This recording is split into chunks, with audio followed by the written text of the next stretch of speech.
Garza Law, Tennessee baseball, extra innings. Tony Basilio reporting in the Ray Mears studio. And Coach Mears himself would appreciate Tennessee's flair for the dramatic as we welcome you in. The Vols on a walk-off grand slam from Drew Gilbert. Come from behind. They defeat a terrific Wright State team, 9-8. Make no mistake about it. Wright State has a terrific baseball team, and that was a hell of a win by the Vols. And my number tonight in the Ray Mears studio, if you want to get in with us, is 865-200-5402. Again, the number tonight is 865-200-5402. I know nothing more than to get on the air with you and jump in and let's talk about it. I want to hear from you tonight if you were live at the game. If you're leaving the game right now, several of you I know have probably clicked the app on. You're wondering, is he down there? You damn straight. I'm down here. And to my cast and crew, if you want to jump in with us. Let's celebrate what we just saw. One of the most amazing baseball games, one of the most amazing sporting events I've ever witnessed in my life. I am just sitting here like I got chills and goosebumps and I'm kind of crying, and that was insane. That simply is why we're sports fans. And you can't, you can't, whatever the term is, I don't even know what to say. Hey, Brad, we're live on the air right now. I'm live on the air, brother. I'm live on the app. I'm live on the air. Talk to me right now, Brad. You're live on the air. You're live on Garza Law. Where are you right now, Brad? Tell us where you are. Where are you right now? Out there worldwide. It's a great night to be a ball fan. Hey, who is out there? Let's go!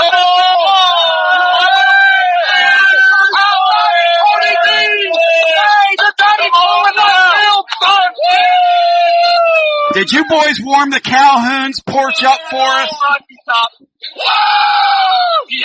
Tony, we're out here with all our daddy hats on for everyone live in America, baby. It's daddy hat time in left field. Come on, It's unbelievable. Thank you for checking in with us tonight. I don't know what a daddy hat is. Matt Dixon, you're there. You were gifted some tickets later this afternoon from Martin Vall. You said, I don't know if I want to go, blah, blah, blah. I kind of half talked you into it, Matt. Matt, how glad are you that you were there tonight to see that? And I'm so glad for you, Matt, that you were there tonight to see that. Talk to me. Tony, you there? Yeah, hit it. Tell me about it. Oh, my bad. I can barely hear you. Tell me about it. Just another incredible win. Just so special. My guy, Drew Gilbert, always comes through with runners in scoring position. He has all year, and there was no doubt. I sent you guys a text. You said grand slam. To the plate. Yes. We were going to win it. You said it. And that's exactly what we did. And we beat a hell of a team. We beat a 2-seed It's a great team. In the opening round. It's a great team. It's a great win. I mean, I'm literally near tears because I appreciate so much what I just saw from the Vols. I mean, and let me tell you something. Wright State has a damn great baseball team. Make no mistake of it. Chris Burke told me all week. He said, Tony, they're a 2-seed. He wouldn't say it he said the Vols got screwed. The Vols got screwed, Burke. He was telling me all week, and he was right. And they still beat them. They were gonna win this regional if they won this game tonight. I agree with that. The two best pitchers are their Saturday and Sunday guys. Now we hit the grand slam off their Sunday guy, who's been their best pitcher all year. Which just incredible. The fight that this team has, that resiliency, the team chemistry. They always believe. The anti-Brian Hartmans, they always think they're going to win. They're not ready to quit. Brian's getting drugged in our group text. Brian is a world-class clutcher. Let's go to the phones. I'm getting as many people in here as humanly possible tonight. Matt was in Lindsey Nelson Stadium tonight. Absolutely insane what happened here tonight. Absolutely once in a lifetime finish. Grand slam. The Vols have done it again. A flair for the dramatic. Hello and welcome into our next call. Tony, how many times have we said that this moment in Tennessee baseball history will go down as one of the greatest ever this season?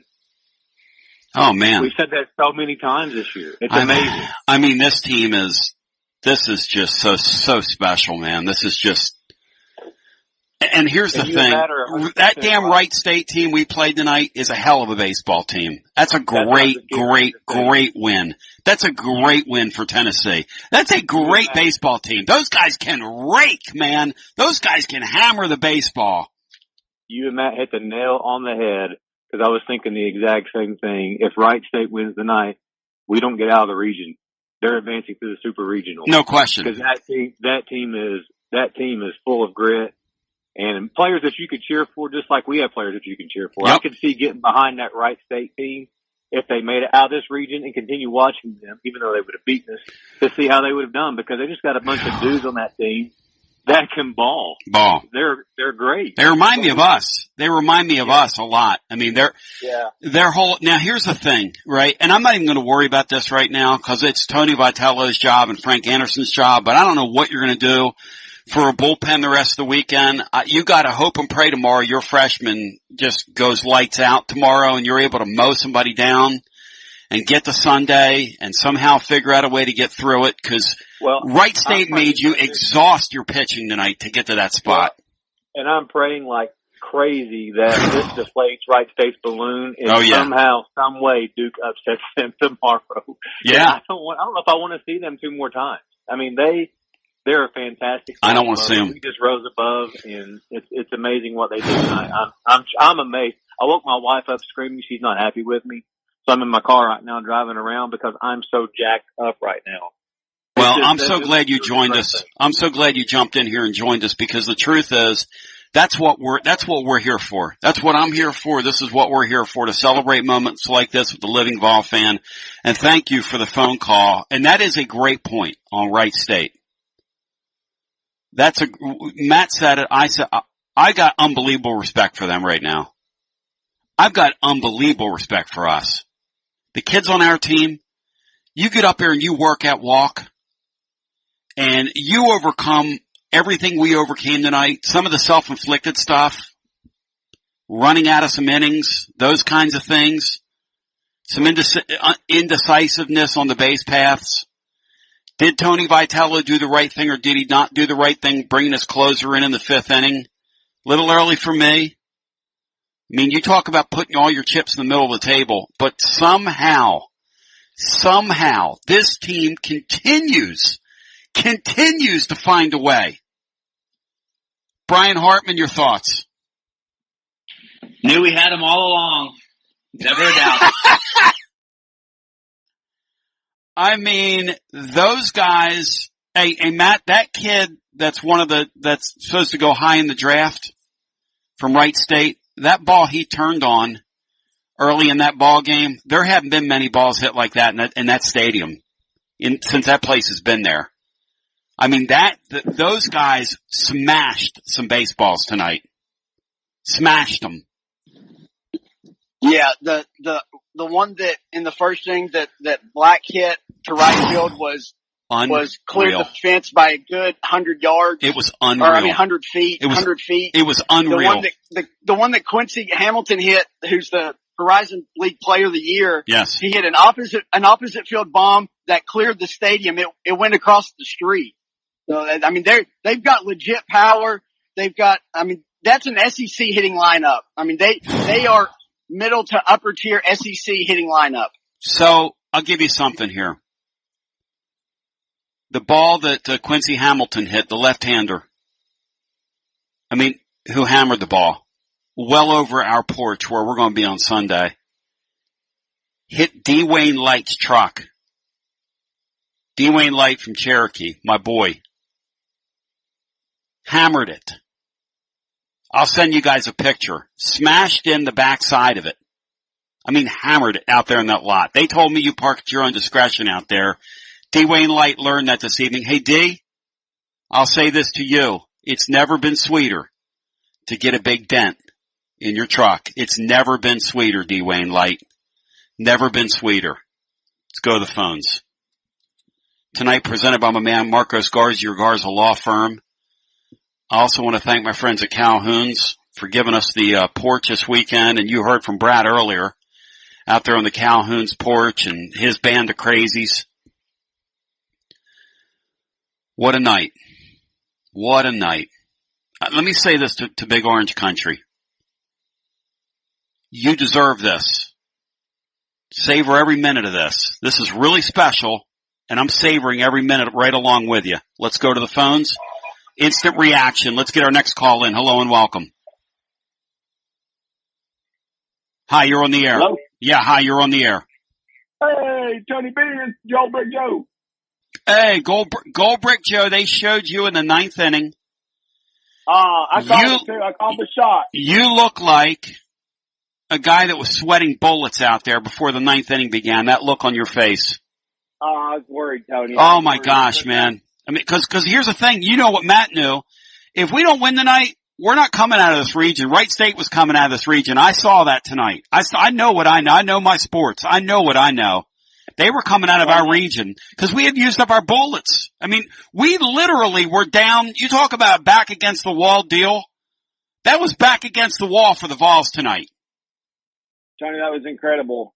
I called it when we had runners on first and third. I said, well, all we need to do now, we just need to do it, hit a walk-off grand slam, and then we'll just do it. We'll just end it that way. That's the only way we can get out of this because I didn't want to get into extra innings with this.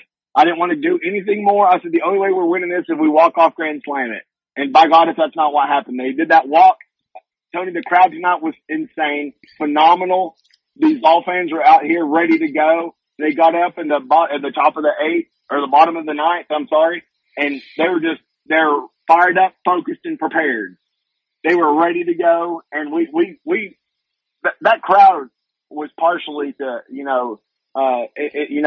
partially the reason we won that game. There's no question about it. We won that one pitcher out there, and we scared the hell out of that other pitcher. Let me say this to you and anybody listening.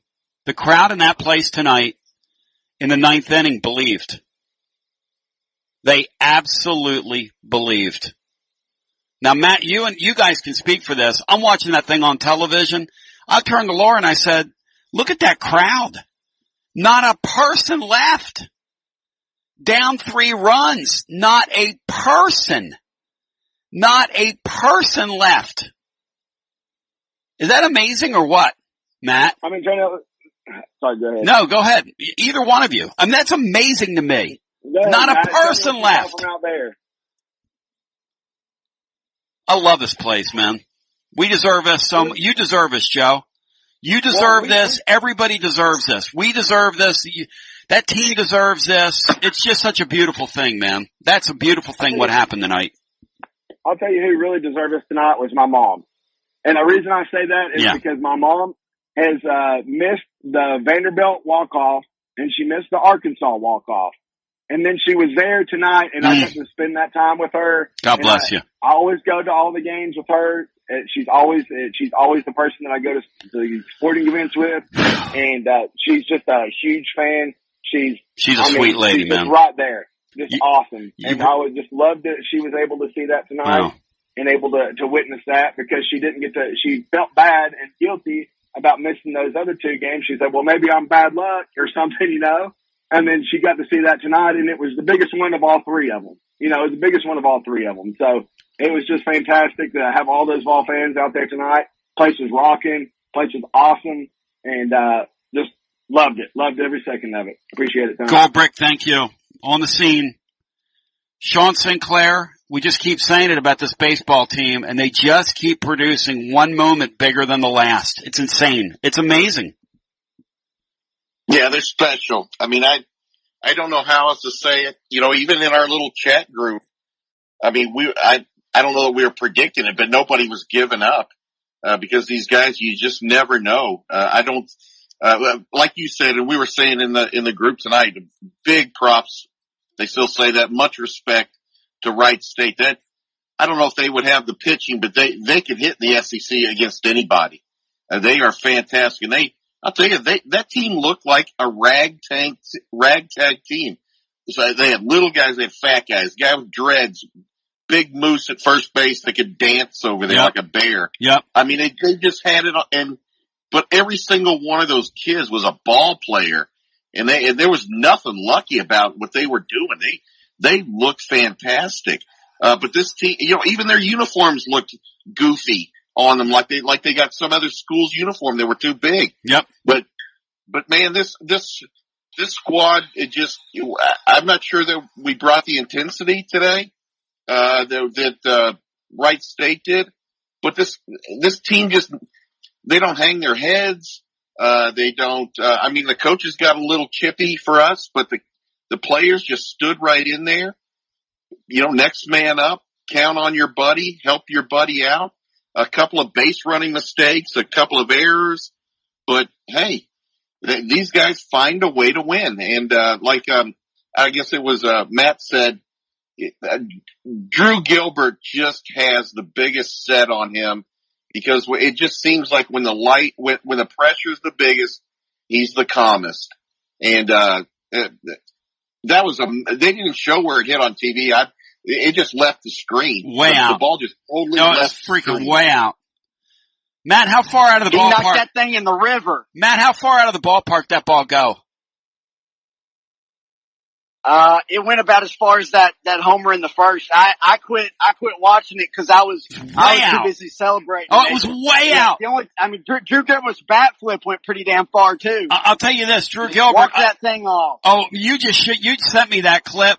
And Alan Bell on Twitter said it was one of the great pimp jobs of all time, which is what they call that. When you watch your ball leave the yard, the whole team is out of the dugout. He's still holding his bat in his hand, waving it around. He's flexing. He likes flex. He's going backwards with the bat. He's looking around. Then he throws the bat up in the air. Then he runs the bases. Hey, I'm going to tell you something. When you hit a ball like that in a spot like that, son, enjoy it. Enjoy it. But Tony, that was like he plays like a WWE wrestler from back in the day. He and does. That was his finishing move. Sean, I'm going to send this to you so you can get a look at this because anybody with a heart and a mind and a pulse, and I just retweeted it, but anybody with a heart, a mind, and a pulse is going to appreciate what they see there. Because there's a time and a place for everything, and that's the time and the place to do that. He's celebrating with his team when he does it, but it's a hilarious shot. It so encapsulates this team that plays with such joy. Hello and welcome into our next caller. Tony, Steve and Lisa from Raleigh. Hey, Steve and Lisa, welcome in, brother. Hey. Hey, Tony! Lisa! Brother, that was the most exciting thing. Oh my God, we were jumping up and down. It was so exciting we had to take our dog out for a walk. So I know the feeling. If I had a dog still, I would have walked it. Did you get rid of your dog? Yeah, we gave it away. It's on the farm. Oh, no way. Yeah, I had to. Oh, goodness me. Well, I'm so sorry. Well, anyway, it's okay. Hey, listen, I cried my eyes out Sunday over it, and I'm crying my eyes out. Let me tell you something. When that ball left the yard, I'm crying. I literally had my hands over my head, and I just started to smile and shake and cry. I mean, it was incredible. It was incredible. We were jumping up and down. It was so exciting. Here, my beloved bride wants to share her excitement. Lisa! Hey, how are you? Hey, how we doing?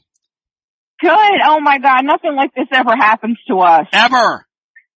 I mean, it's always the other team. I was like, oh my God, we actually did it. This is awesome. You know what's amazing though, Lisa? And I have several friends that were in the house tonight.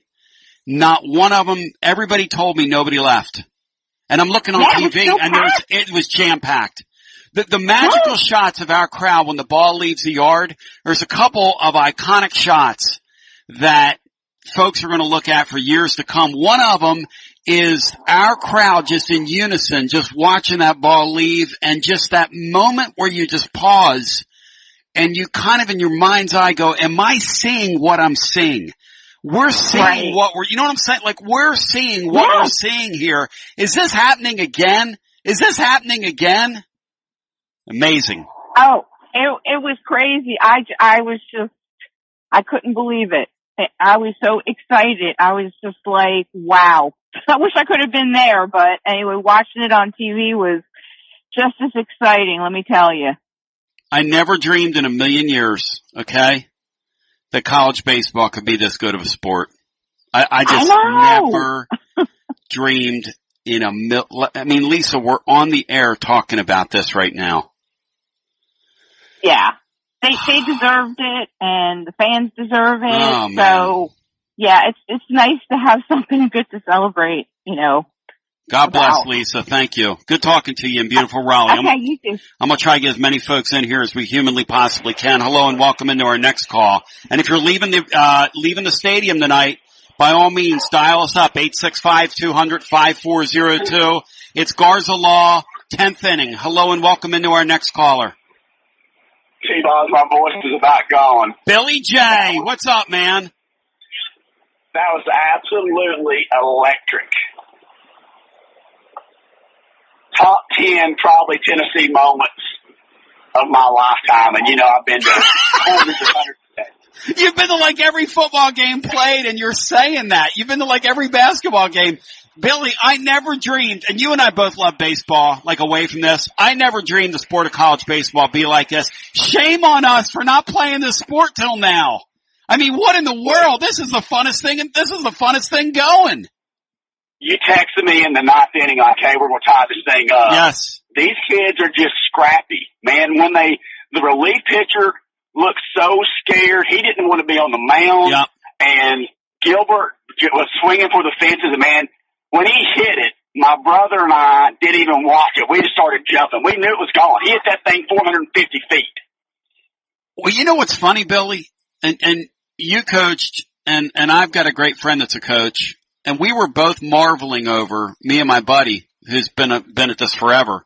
Why would you take that pitcher out that was mowing us down? I mean, that, if I'm a Wright State fan, I'm going to my manager and I'm looking at him and I'm going, Tennessee wasn't even close to that kid. And that kid had only pitched like 8 innings all year. And he shut us down for 2 1/3 innings. Sean Sinclair, would you have taken that kid out of that game? I mean, I'm glad they did. I texted you guys, Sean. I sure am glad they took that kid out. I would never have taken that kid out of that game, Sean. Ever. I mean, ever. No, he was on a roll. He was absolutely on a roll. And you know what? They might as well just go ahead and design an upper deck for this new stadium because the checks are going to be written. It's so true. Wright State had just never been in that spot before. Like, they've played very few. That's right, Matt. Ninth innings that have mattered. That's right, Matt. I mean, I can't remember how many saves they have as a team. It's like 4 or 6. Like, they don't have a closer because they haven't needed one. Well, they put their Sunday starter in to give up a walk-off grand slam. And they've never been in a crowd situation, an environment like this ever. Not even when they were here last year. Totally apples to oranges. Hey, Billy. When they came here last year and tonight. And here's the crazy thing, Billy J. If Tennessee doesn't get out of there with that win tonight, they're cooked. Oh, there's no question, man. They're done. They might not win tomorrow. They might not win tomorrow. They lose tonight. They might. I'm looking at that going, that team's done. I mean, you can never say that about our guys, but that's what was on the line tonight with that grand slam. That was unfreaking real that happened in front of us. No, and well, Tony, you and I watched Helton hit that grand salami in the regional. Yes. It was almost the same kind of electricity. Yes. But the Wright State, they can rake, man. They hit the ball hard tonight.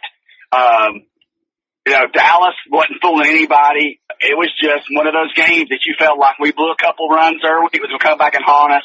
But these kids keep getting up off the deck, and he grooved Gilbert, and he hit it 450 feet, and we walk off. And tomorrow playing, have a chance to go, beat a decent Liberty team. And with new life, brand new life starting today. Billy, love it. Thank you. Good talking to you.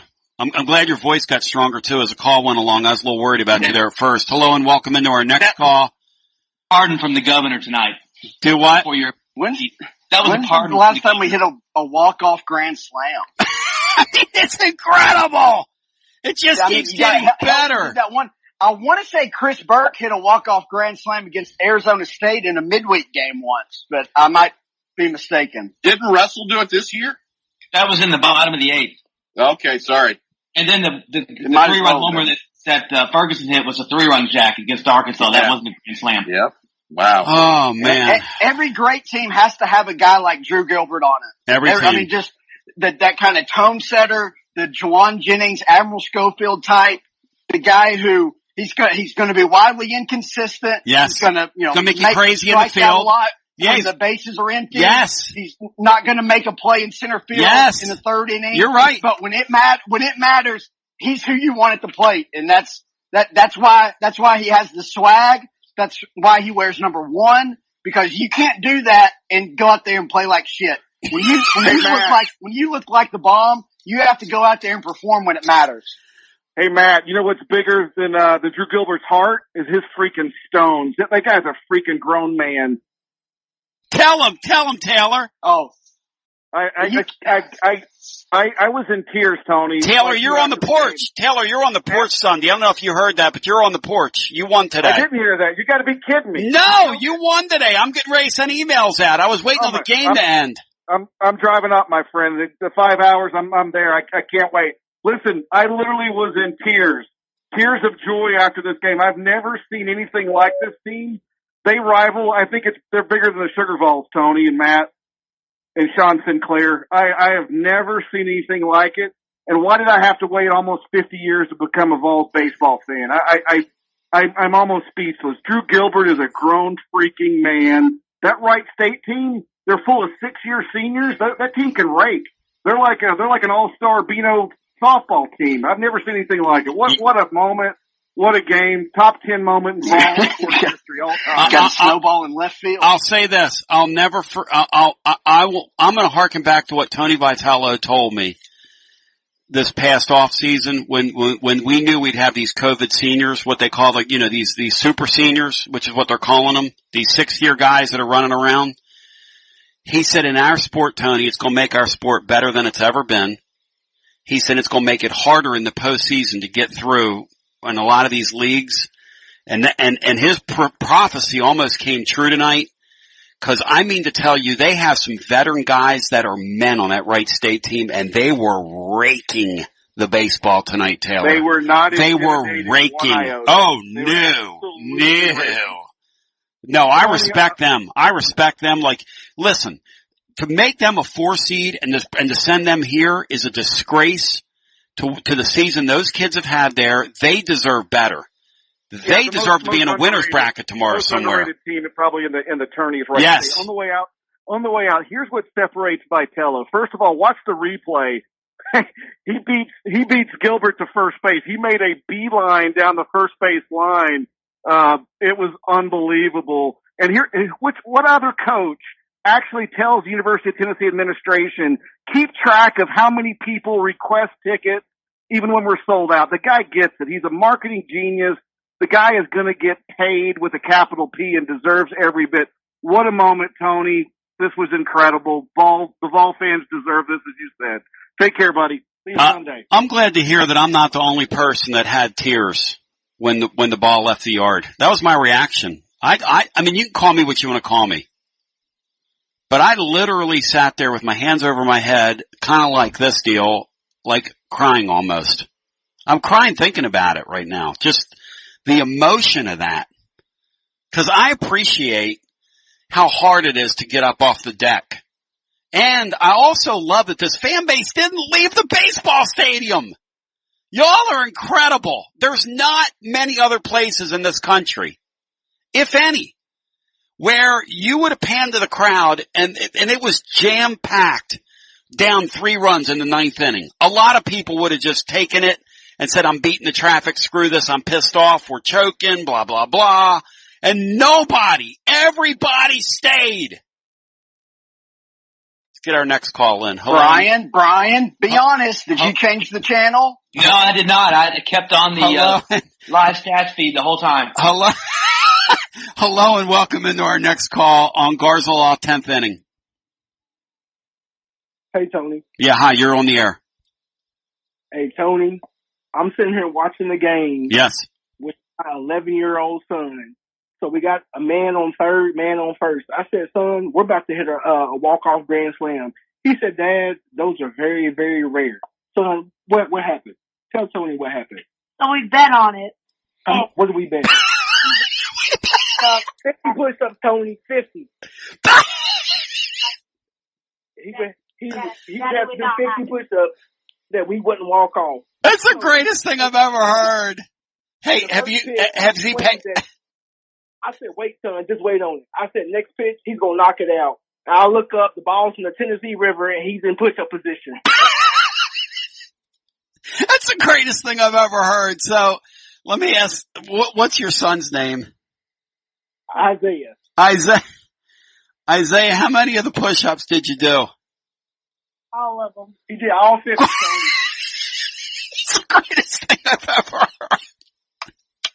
Get down and give me 50, Isaiah. Isaiah, I'll say this to you. Isaiah, I'll say this to you and your pop. These sports memories are what this is all about. I don't know how old Isaiah is, sir, and I don't know how old you are, but that's something that kid will remember the rest of his life. I can promise you that. Yes, sir. Yes, that's sir. The beautiful thing about this, man. That just is never lost on me. You know, that guy that was talking about his mom a little while ago? My mom left this earth in 1993. I'd give anything to watch a baseball game with her, but she's not here to enjoy it with me. So I say to him and to you, savor every minute of this. That is beautiful. Yes, sir. Yes, sir. We love you, Tony. Love you, brother. Thank you. Go Vols! Guys, how great is that? You think about all the people that are listening to us in our footprint all over the country. That this baseball team has captured Big Orange Country unlike I've ever seen. I mean, our phone lines are jammed right now, y'all. Jammed. As soon as somebody it's like we're doing a football Garza Law 5th quarter fan reaction post-game show right now. The phone lines are jammed, guys. They're jammed. The most passionate and most loyal fan base in America, Tom. We deserve now, since my nerves are shot, 4 more wins in a row and all blowouts. None of them close. This team's not doing that, Brian. This team will be in extra innings tomorrow with Liberty. With Hugh Furs over there. This team's going to Omaha, Tone.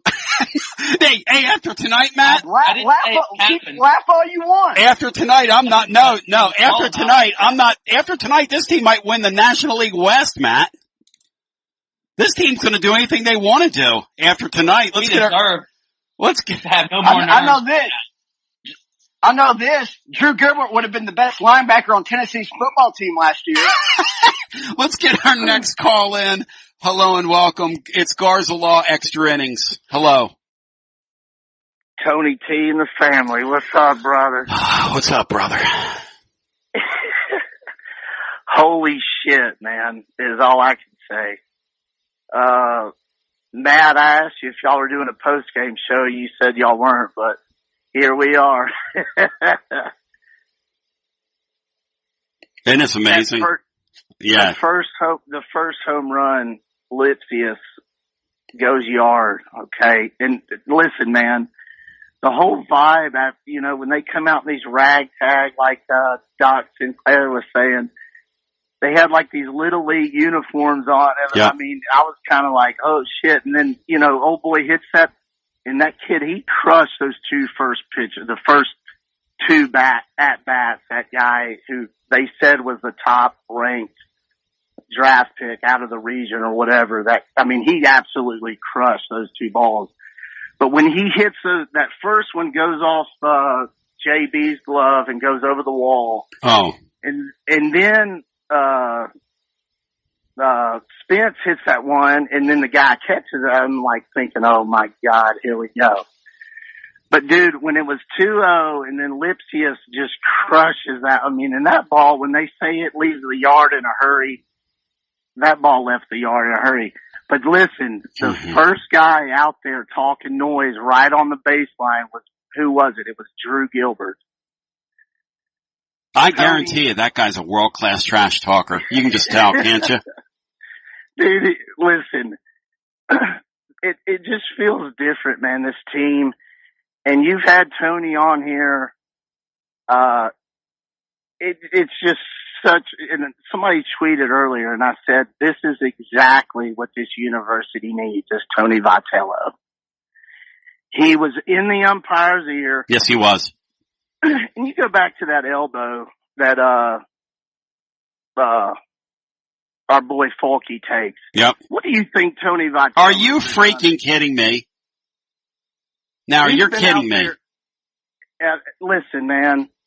Somebody would have lost a tooth. Somebody, because Tony would have jumped out there and he would have swung. He would have swung at somebody and punched somebody's lights out. There's just no doubt about that. Dude, he is amazing. This whole run has been amazing. Man. Your coverage, y'all guys have been amazing. It's unfreaking believable. This, you know, and that's the thing about baseball. It ain't over until the last out. Oh, it's great. For Gilby to get that grand slam, I mean, it's incredible, Tony. Now, let me ask you guys something. Tonight's game went off at what time? 6 p.m.? Is that right? 6:06. So that game was about 3 hours and 20 minutes long? 3.5, close to it. That is one of the most exciting, from pillar to post, most action-packed baseball games I've ever watched in my life.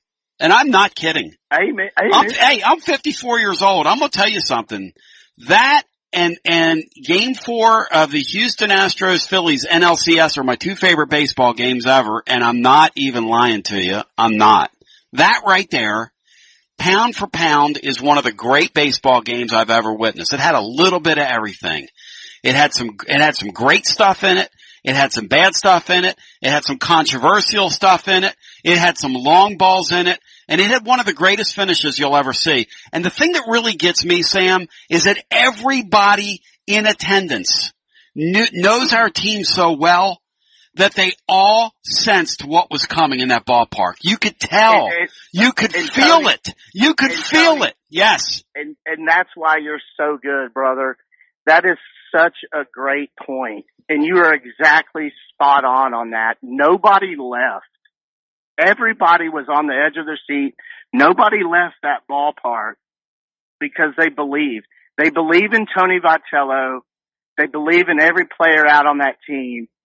They believe in the Big Orange, and it's so refreshing, and that's why, you know, and that's why we're all here, and it is, and we're so hungry for this. Exactly what is going on is why everybody's so hungry for exactly what is happening. It's a bunch of guys that when they hit that sign that I will give my all, that they are fucking giving their all every single time they step out on that field. And, man, it's incredible. You're right. Nobody left the stadium. You know, Wright State, give them their props. I mean, you know, they came back. Vitello is just, like y'all said, man, the first guy out of that dugout, he was there. I appreciate you, Sam. He's a maniac. I'm going to go back to our phones. Thank you to Marcos Garza for helping us present tonight. My friends at Calhoun's, we're going to be in the outfield at their porch on Sunday. Now, I'm going to tell you this right now. We are going to have an incredible time. Brad tells me tonight that they started getting on the guy with the dreadlocks who hit the long home run. At one point, there were so many tonight, but the outfielder that had the dreadlocks, Matt, that we were talking about today off the air, I love that kid, by the way. He's a 6-year senior for them. He's just another one of these guys, kind of his uniform doesn't fit right. And they said they were having a running dialogue with him all day. Somebody said to him, man, you can't play baseball with those dreads. And he turned around and said, yes, I absolutely can play. He said, I'm going to play baseball tonight with these dreads. He said, I'm going to make you, you're going to watch me. I'm going to make you And then when he hit his home run, he said, what do you think about that? What do you think about the guy with dreads now? This guy was having a running dialogue I love the fact that Tennessee beat a great team tonight. That was a great baseball game. Sean, I don't know how many people are going to appreciate that tomorrow, like that are not the initiated to this deal that didn't see it, and they'll go, oh, well, Tennessee needed a walk-off win to beat Wright State. That Wright State team, Sean, they are what their RPI, which I don't believe in RPIs most of the time. They are easily a top 20 baseball team though, Sean. No doubt about it. Oh, they're in, again, I don't know about their pitching. I've just seen one game. But the only team that I can imagine that hits better than them, I mean, but they remind me of Arkansas. Yep. They just, and the thing is that they don't get cheated on anything. No. They have they look little. I don't know if it's the uniforms or what, but they mash the ball. They absolutely mash out there. They are quiet. And I thought Ferguson was great, and I love Ferguson. That second baseman they got, he may be the best hitting second baseman I've ever seen. Oh my gosh. He's amazing. And it's not just that they just, hit the ball. Every single batter works the count, and they work deep in the count. I mean, they got Chad Dallas out. I think that was his, the earliest he'd been pulled in a game all season. And this is a guy that played all Southeastern Conference. I mean, they had so many 0-2 counts. Yes. I think one or two of the home run balls, they were an 0-2 count and worked it full or worked it even. I mean, they're just an outstanding hitting team. That, pitching doesn't matter, in their league. I get it, but I mean, that's just a damn good hitting baseball. Damn right. I'll tell you, this is the second or third game in a row that I've noticed that Chad just has not looked comfortable on the field, on the mound. I don't know if he's fallen off to the first base side too much. I'm not a pitching, of course, but he just has, he is fidgeting constantly trying to find a groove. If you notice it past 2 or 3 games, his front foot, his landing foot just doesn't seem to find the right spot every single time. The uniform, he just seems to be trying to find a way to get into a groove. And I just appreciate how he's grinded. He didn't complain almost through 100 pitches. I agree with He's that. just out there throwing punches. Tomorrow. And that's why he goes out on Friday night, because they know what they're going to get out of him. Yes. Yep.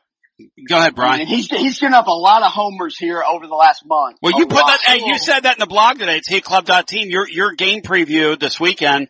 You said one of your fears was that he was going to serve some balls up because it's been trending that way. Little did we know that we would see home run derby this evening. By the way, the Alders kid who I was talking about, who was having with Brad and the gang out there, out in the outfield, he hit 2 home runs tonight, and both of them were no doubt about it shots. So, and he was talking the whole time. He's the only guy in their lineup who was hitting below 300. And he was talking trash the whole time, which I like. I mean, they said it was real clean. It was collegial. It was real fun. They were going back and forth. The kid was having fun. This is just a great sport. I mean, Brian, what were you going to say about tomorrow? Connell are going to be absolutely important for Tennessee tomorrow and Sunday. What is? They're going to Sewell and Connell. There's no question. I mean, they've got to step up. If they can, this team will waltz to 3-0 this weekend. Let's go to the phones. For the old guys out there, when I saw those guys in those uniforms, green, yellow, I was looking for Buttermaker because they look just like the Bad News Bears. They really did look like the Bad News Bears. I was expecting a couple of those kids to light up smokes in their dugout when they went into the dugout. Yeah.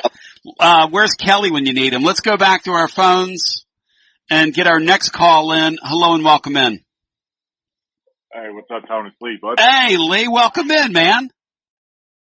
All right, so first, hey, before I get into how I watch this, this Wright State team, man, they're a hell of a baseball team. To answer your question, when people look at the score tomorrow, no, they're not going to realize how good of a Wright State team this is. They're going to see Tennessee won on a walk-off, and that's about it. That's a hell of a team. Y'all just described it. I mean, they know how to work counts when they get pitches. They get everything they can out of every swing. Those guys mash. I don't understand this seeding process. how that Presbyterian team got sent to Nashville when we're seated higher than Vanderbilt and we get Wright State. But anyway, yeah, Wright State, I feel bad for them. They got screwed in this deal more than anybody, having to come and play us. But anyway, this is how I watch the game. Usually on Friday nights, right? So Friday nights I'll take some dinner over to my mom's house. So Nice. I go pick up some dinner and I'm thinking, and I show up, it's like the third inning when I get over to her place. And I'm thinking I'm going to have to show her how to find the game on television because it's streaming. And anyway, she figured it out on her own, which I was proud of her. I walked in, she had the game on. She's sitting there just glued to the TV watching the game. So I watched the game with my mom, which I don't take for granted. Yeah, so the ninth inning comes up. You know, they bring in this pitcher. He walks Rucker on 5 pitches. All 5 are really balls. I mean, he gave him 1 strike. I don't think it was a strike, but so bases are loaded, right? I'm thinking in my head, like I'm like baseball coach mode. I'm like, okay, the guy, this pitcher's come in. He hasn't thrown anything close to the plate. He looks rattled out there. I'm thinking, okay, Gilbert, go up there and make this guy throw you a strike. You know, and then part of me is thinking, okay, that's not what this team does. This team is just waiting for this moment. They've done it all year long. And the first pitch, you know, he swings right through. You can tell he's swinging for the fence. And my mom says, just go ahead and hit a home run and just end this game. And I swear, and the next pitch, he just bombs that pitch. I mean, he hung that ball. That was a cookie and he bombed it. And my mom is 73 years old and I've never seen her that excited, watching a sporting event. I don't think my whole entire life. I don't know if I've ever been that. I mean, Lee, that thing did something to me tonight. I'm watching that and I'm going, what did it do to you? I mean, you're kind of like, what did you do? I mean, I'm like everybody else. When he hit it, I knew it was gone. So I sat there and then I seriously started crying because, I was in school in the late 90s. I was there for some good teams in the mid 90s. And I remember going to games there in 99 and 2000. Some games, you know, there might be 300 people there, 200 people there. And I've always gone up there almost every year to watch a game and there's, you know, a couple hundred people there. So to see this happen to this team, yeah, I mean, I sat there and I started crying. I was in tears of joy just watching those kids out there on the field, and how much fun they were having wearing that Tennessee jersey. So that is real special. And you're right. Vols fans deserve this. After all the shit we've been drugged through over the last 10 to 15 years of all of our sports.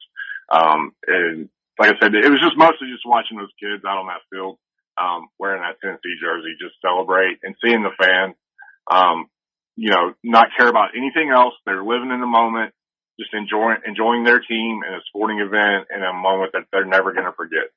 So, I'm jealous of everybody that had a chance to be inside that stadium tonight. They're going to remember that forever. So, that's how I experienced it. It was an amazing game. Well, God bless you, man. And that's great. You got to see it with your mom. That's what it's all about, brother. And I appreciate the call. Thank you. All right. Good talking to you. And the thing is, and you know, Lee's our resident, handicapper gambler, Nashville Lee, and Tennessee, make no mistake about it tonight now. Tony Vitello, when he chose to put that closer in the 5th inning, y'all, to our panel, that's taking your chips and going all in on game 1. Now he never would have thought in a million years that they would have had the result they had. I would have loved to have been a fly on the wall in his brain when he saw that left-hander hit that long home run for them and them take that lead. And he's got to be thinking to himself, I just completely mismanaged this thing. We're in big trouble now. He's got to be thinking that. He doesn't have any other options. That's a good point. I mean, who else? I mean, I guess you could have went with Camden Sewell. Yeah. They went with their top reliever. Yep. And he, you know, gave you 3 innings and, you know, started getting hit there at the end. But, you know, Arkansas put Kevin Kopps in their game in the 4th inning today too. 4th inning. And they were playing a hoopty. I mean, they were playing a scrimmage and they got serious on them real quick. And that's Florida if they'd like to be in our spot, you know, because they're all a bunch of front runners. They couldn't come back and they're in the damn losers bracket. It's true. It is true. It's very interesting that they won tonight. They pushed the chips in the middle of the table. There's so much pressure now on the freshmen to have. The freshmen's got to give us 6 strong innings tomorrow at least, if not 7. They got to, and you just got to hope you hit the baseball tomorrow, which I think Tennessee hits the baseball tomorrow. But then again, they didn't respond too well the last couple times they had. The last couple times they had these long walk-offs. They went dead the next day. They can't do this tomorrow. They've got to figure out a way to manufacture runs early in that game and got to carry it over into tomorrow. Got to figure out a way to get it through. Go ahead. There's a big drop off after Liberty's ace. I mean, that guy is a legit, starting pitch, like frontline guy, and there's a huge drop off after him. And so I expect us to do really, really well tomorrow. We'll probably go, in that 8 to 12 run range. Hey, Sean, we were talking about it today. The ball really jumped at Lindsey Nelson tonight. If you were to look at that like it's a day-night doubleheader, first game, the ball was flying out of that park, and tonight, the hits just kept right on coming tonight, Cinco. It looked like Wrigley Field back in the day when the wind's blowing out. Yeah, and but that's what draws the fans. Yep. That's what's exciting. And, man, it was so good you said it a couple weeks ago, this is the perfect storm for Coach Vitello. And he's earned all the things that he's getting and the accolades and the money, et cetera. But, this is set up because of Jeremy Pruitt and some of these other guys, and what a feel-good story this is. Yep. And I was pitch for pitch with my old roommate who was, I said this earlier, he was a outfielder, right fielder for us back in the 80s. And, oh my gosh, we were just absolutely loving it. And I know he was texting his former teammates, and Rusty Inzer, all those guys that played. I'm so happy because I bet they all felt like they were on the base paths waiting for Gilbert to knock it out of there. That's so well put. We had Rusty on today, and Rusty has a youthful exuberance about what's going on this year. And he said to me, I walked out of that booth, Tony, I'm not looking back. I want to sit with my friends at games. I want to take it in from the fan. Hey, Rusty, you got it tonight, my friend. I'm so thrilled. Sean, I'm so glad you mentioned that. I'm so happy for anybody that ever put that uniform on, worked as a trainer, worked as a manager over there. Anybody that's ever had a part of Tennessee baseball that's just been drugged through the mud for so long, good on you. Good for you. Good on you. Hello and welcome into our next call on Garza Law Extra Innings presented by Marcos Garza, your Garza Law Firm. By the way, I just heard from Chris Burke. He said, Basilio, I hope you guys are still going to be on because I'm doing the UCLA game and I want to call in afterwards. Old Berkey. Hello and welcome into our next caller. Tony. Yes. How's it going, man? Hey, welcome in. Whew. So, hey, we were there tonight. It was crazy. Like you said, nobody left. Everybody was locked in. I might have been a little negative because I've been kicked in the nuts so many times over the last 15 years or so with Tennessee sports, but my wife was there and she had the rally cap on, standing on the seat. She was not negative. There's actually a video of one, I think it might have been Rob Lewis from left field, where you can see her standing up like taller than everybody else. But, man, that was something special tonight. I mean, let me talk to her real quick. Yeah, go for it. Yeah, I want to talk. Tony.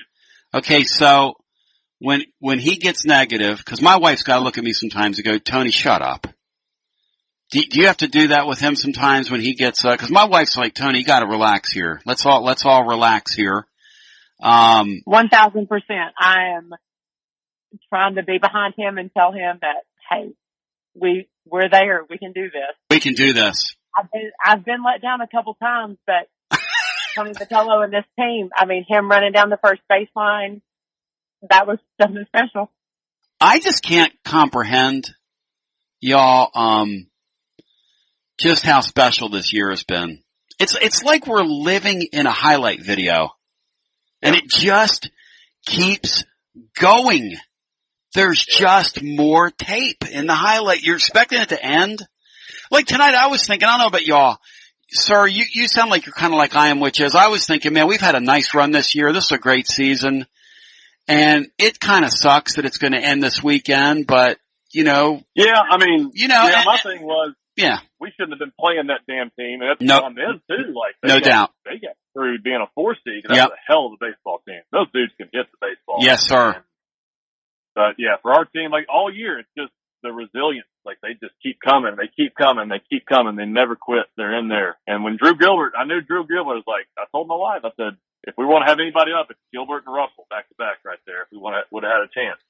Like those are the guys you want up. But man, it was crazy. It's just so fun. It's just so. Yeah, and I've got another little just anecdote story. Won't be too long, but so that place, Lindsey Nelson's a special place for me and for my wife. We met there about 3 years ago, I guess. Oh wow! Our first date, and it was at a baseball game, and then a year or so later, I proposed to her at Lindsey Nelson Stadium. So that place is special to me. I've gone to games my whole life over there, and grew up going to games, and so to be able to be in there with her, and we've gone to some games this year and everything, but to be in there with her and see her, like she was excited as anybody. I looked over in a video; she's over there crying at the end of it. That's awesome. So excited, like it was pretty special. And at the end of the day, like as much as Tennessee athletics, it hadn't given us a whole lot recently, but still at the end of the day, that's the kind of thing that keeps you coming back because it's just special. Like this place is just special. And what you guys, Sean, Matt, Brian, all y'all, what you guys have done through this pandemic and the coverage of this baseball season for a baseball fan like me has just been incredible. And I want to thank you guys for that. And, hopefully we've got a couple more weeks here. We can enjoy this team and we'll get Botello locked in and hopefully we get to watch him being the first guy to the dugout running down the first baseline, celebrating those walk-offs for a long time to come. Yeah, till he's 65 years old. And congratulations to both of you. Thank you guys so much. Yeah, God bless. Good night. Yeah, God bless both of you. Be safe. 865-200-5402. I love stories like that. I love hearing things like that. I just feel so good for the people that, like those two, that have been through the trenches with the baseball team and that have been through it, and we're going to stay on here and talk to you as long as my panel wants to stay, because I would be talking to my friends anyway. That's what was born from this Garza Law post game franchise that we do. Laura would look at me and go, when are you getting off the phone? Like 3 hours after games. And I was like, I'm just going to start my own post game show. I do a post game show anyway. And that's what we're doing. We're taking your instant reaction tonight to what was a miracle finish for the Volunteers as they win, just a game for the ages, a walk-off grand slam, the ghosts of all sports yore. I was talking about we're in the Ray Mears studio. Ray Mears would love this Vitello guy so much. Oh my gosh. John Ward would love this thing so much. And so many of Johnny Majors would love this so much. Some of these people that have passed away, in recent years that I think about, and just our history and our people here. And don't get me going. I'll start crying. Hello and welcome into our next call. Hey Tony, it's Joshy Boy. Joshy Boy, welcome in, brother. Tony, what about that game? Drew Gilbert, walk-off grand slam. I was with you. I was in tears after that ball left the ballpark, Tony. That just had me emotional. You still sound emotional. Yeah, I can't believe it happened, man. It's like an hour ago. I can't believe it. Yeah. But, I would say... Were you there? Were you there, Joshy Boy? No, I didn't go, Tony. I watched it on the TV.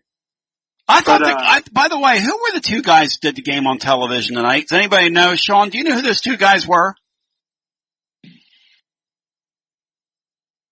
The ESPN. I don't. They were pretty good. I thought they weren't as entertaining as like the SEC guys, but yeah, I really thought the color guy was pretty good. Very good. Very knowledgeable, called the game well, felt the game, kind of called a few of the ebbs and the flows of the game, and yeah, I thought he did a really nice job with it. So whoever they were, good on y'all. Go ahead, Joshy boy. But, Tony, I'm just going to enjoy this season. It's been a hell of a season, and I'm just in it for the long run. Tony V is doing a really, really good job, and he is going to get a big payday after the season's over from Danny White. Joshy boy, you're the man. Much love to you. Sorry about your Lakers, Joshy boy. No, it's okay, but I got a couple of questions. Go ahead. But, my question is for Brian. Who's pitching tomorrow for the Vols in Game 2 against Liberty? Probably the freshman, Blade Tidwell. Yeah, Tidwell's going to start tomorrow. I believe. Yes, he is.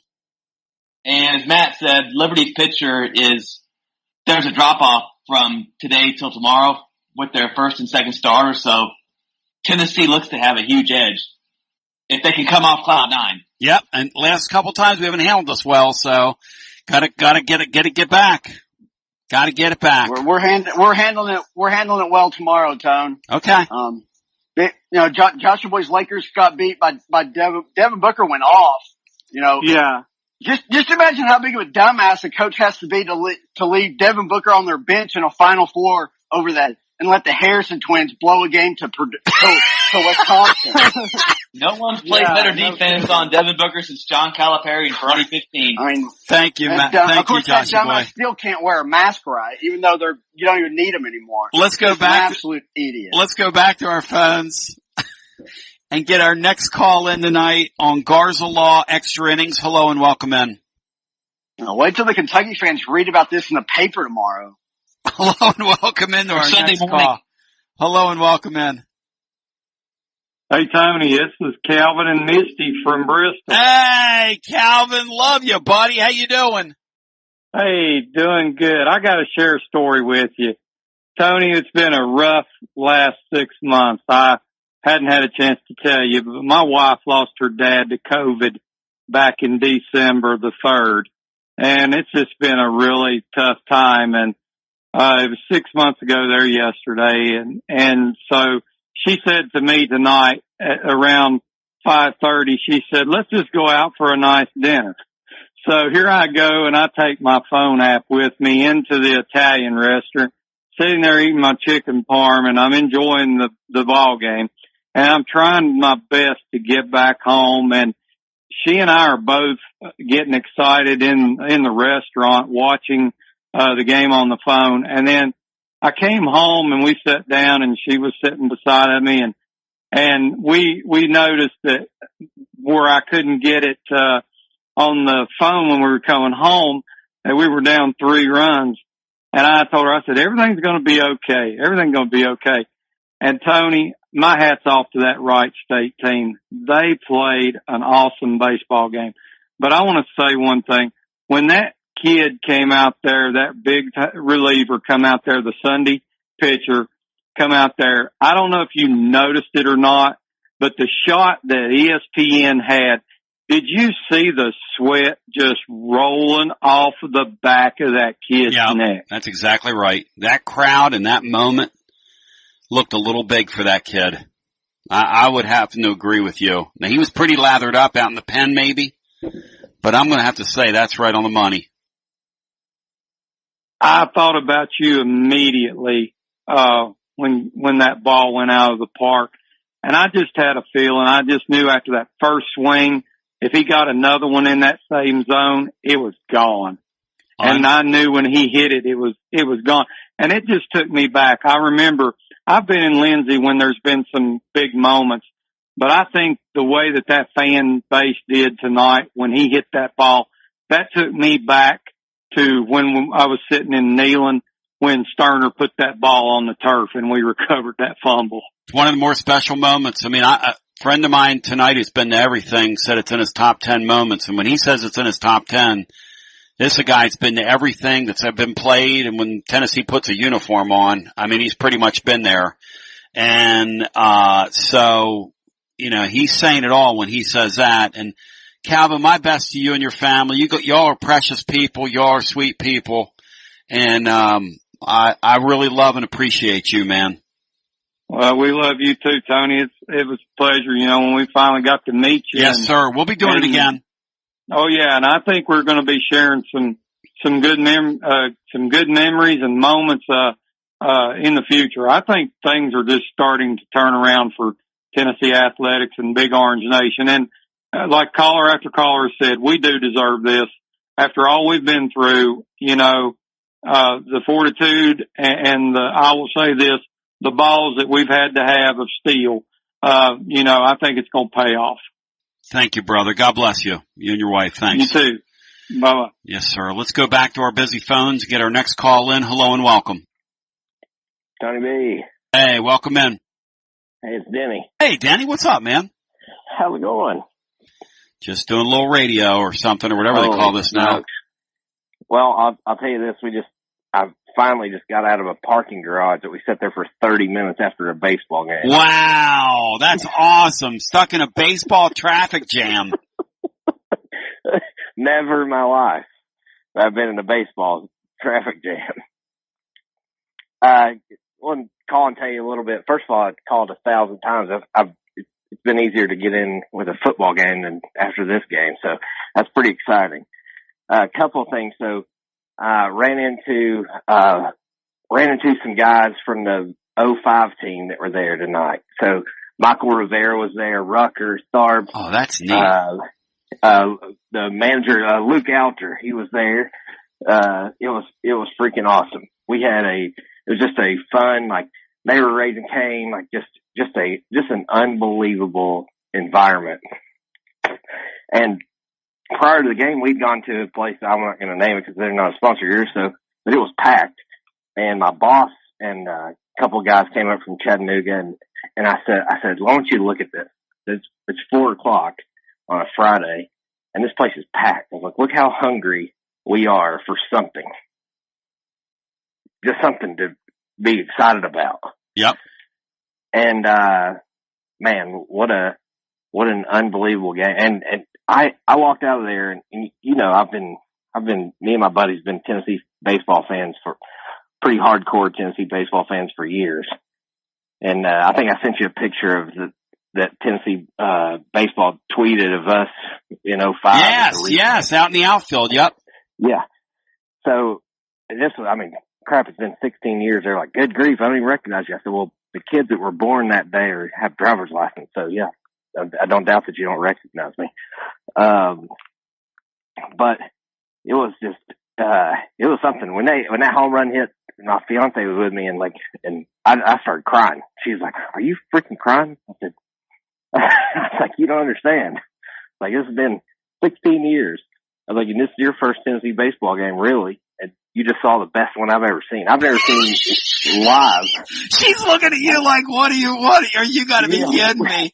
And you're like, this is all welled up in me. I'm in my feels over here. Let me alone. I'm in my feels. What a big loser I'm about to marry. What a big loser. We were crying at the baseball game. Is great. I said, in my lifetime, I've never seen a live event of a Tennessee's, anything in Tennessee sports that's like that. Just had everything, man. It had everything. That's why we're sports fans. Look, that was the roller coaster of drama, the ups, the downs. It had everything. That game had everything in it. Everything. Hey, and I had a 10-20 tea time tomorrow that I canceled in the 7th inning. Screw it. I'm coming to this baseball game tomorrow. But it was just something crazy, just unbelievable, and I felt, and I'm 30, how old am I? 37 now. So 16 years ago, I'd have walked out there and gave every Wright State fan the bird. But today I was like, God, I felt sorry for them. They played better than we did, actually. Oh, they have a great what a team. Great team. They're going to destroy Duke tomorrow. Oh, they're going to rip them. And today was Mike Krzyzewski Appreciation Day, and I might declare tomorrow Mike Krzyzewski Appreciation Day. You bring your rat on your stick tomorrow, because tomorrow the rat's getting skewered. Yeah, Duke will be on Tobacco Road by by about 5 o'clock tomorrow. That's a great question. If you were putting the over-under on home runs. They'll be back in Durham before our game's over. Is there like a run rule like there is in the SEC tournament? Is there they might have to install one tomorrow for them.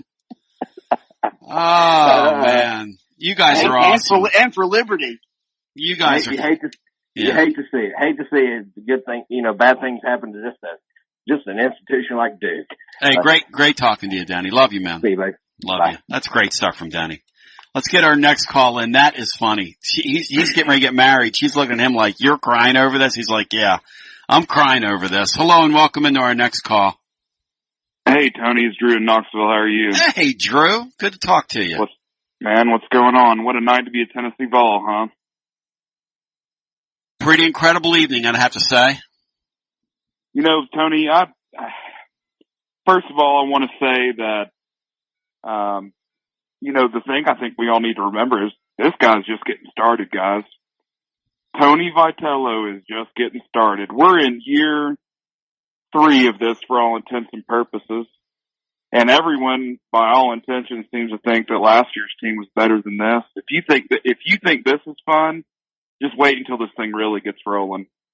I mean, it's just unbelievable what this guy has done and continues to do. But, I wanted to kind of touch on the emotions of what I've heard so many people say tonight. And I think at the core of this, Tony, I think these moments remind us all as Tennessee fans how fun football used to be and how fun winning is. And I'm not saying I want to proceed this by saying I'm not taking anything away from the baseball program or tonight or this season because it's incredible.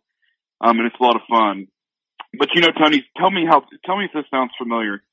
A program that was successful in the 90s has been mismanaged and put on the back burner for 25 years, made a ton of bad hires, and then hired the right guy and finally turned it all around.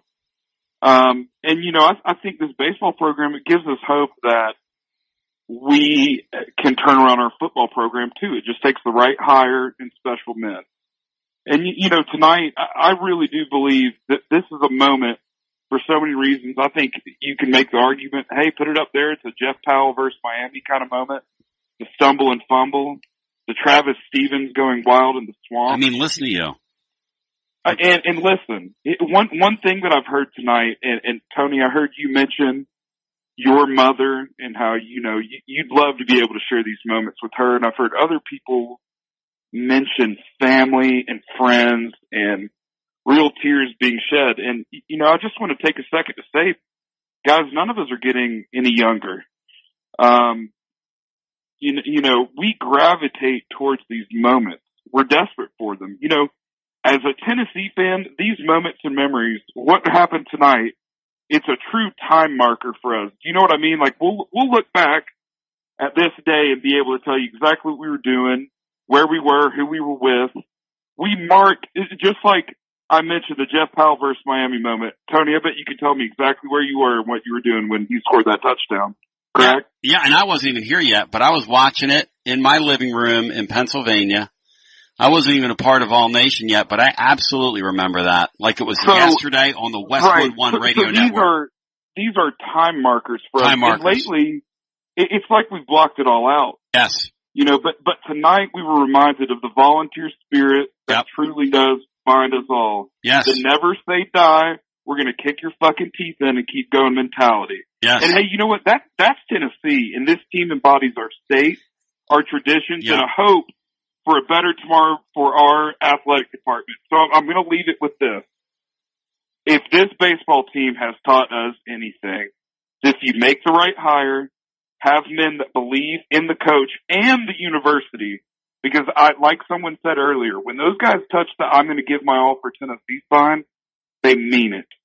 And when our football program, and hey, maybe Heupel will be the guy to do it. Like I said, I'm not trying to take anything away from the baseball team, but tonight was a reminder, and I hope we all can remember this. Tonight was a reminder of what it takes to get there. Because when you hire the right guy and you have the right men and you continue to fight and believe and give your all for Tennessee. The rest takes care of itself. Thanks, Tony. Go Vols. Thank you, and I think that's a great call. And I like the term time marker that you kept using, and I like the concept of where were you when this happened? They've given us 3 iconic moments this year and haven't even gotten to the main event yet. I mean, think about that to my panel. 3 Mount Rushmore iconic moments this year. The Vandy game on the Saturday where my man Chris Burke was on the call. The Arkansas game on a Saturday where my man Chris Burke was on the call. And then the iconic moment tonight. And they keep getting better. They keep getting, like tonight's moment was all time insane. It was insane tonight. Pure bedlam. For whatever they announced that crowd at, 4,000 or whatever they say, they need to start telling people there's 9,000 people in there. Cause that's what it sounds like. 9 or 10,000 people in there. It's crazy. Let's get the aforementioned Chris Burke in here without further ado, who was on the call tonight. What network were we on tonight, Berkey? I was not on this call. I was on UCLA at North Carolina. Yes. On ESPNU. Yes. But, tell me what I missed, boys. Are we having fun? Go ahead, guys. I'm gonna let the panel fill you in with some details on what did Berkey miss, y'all.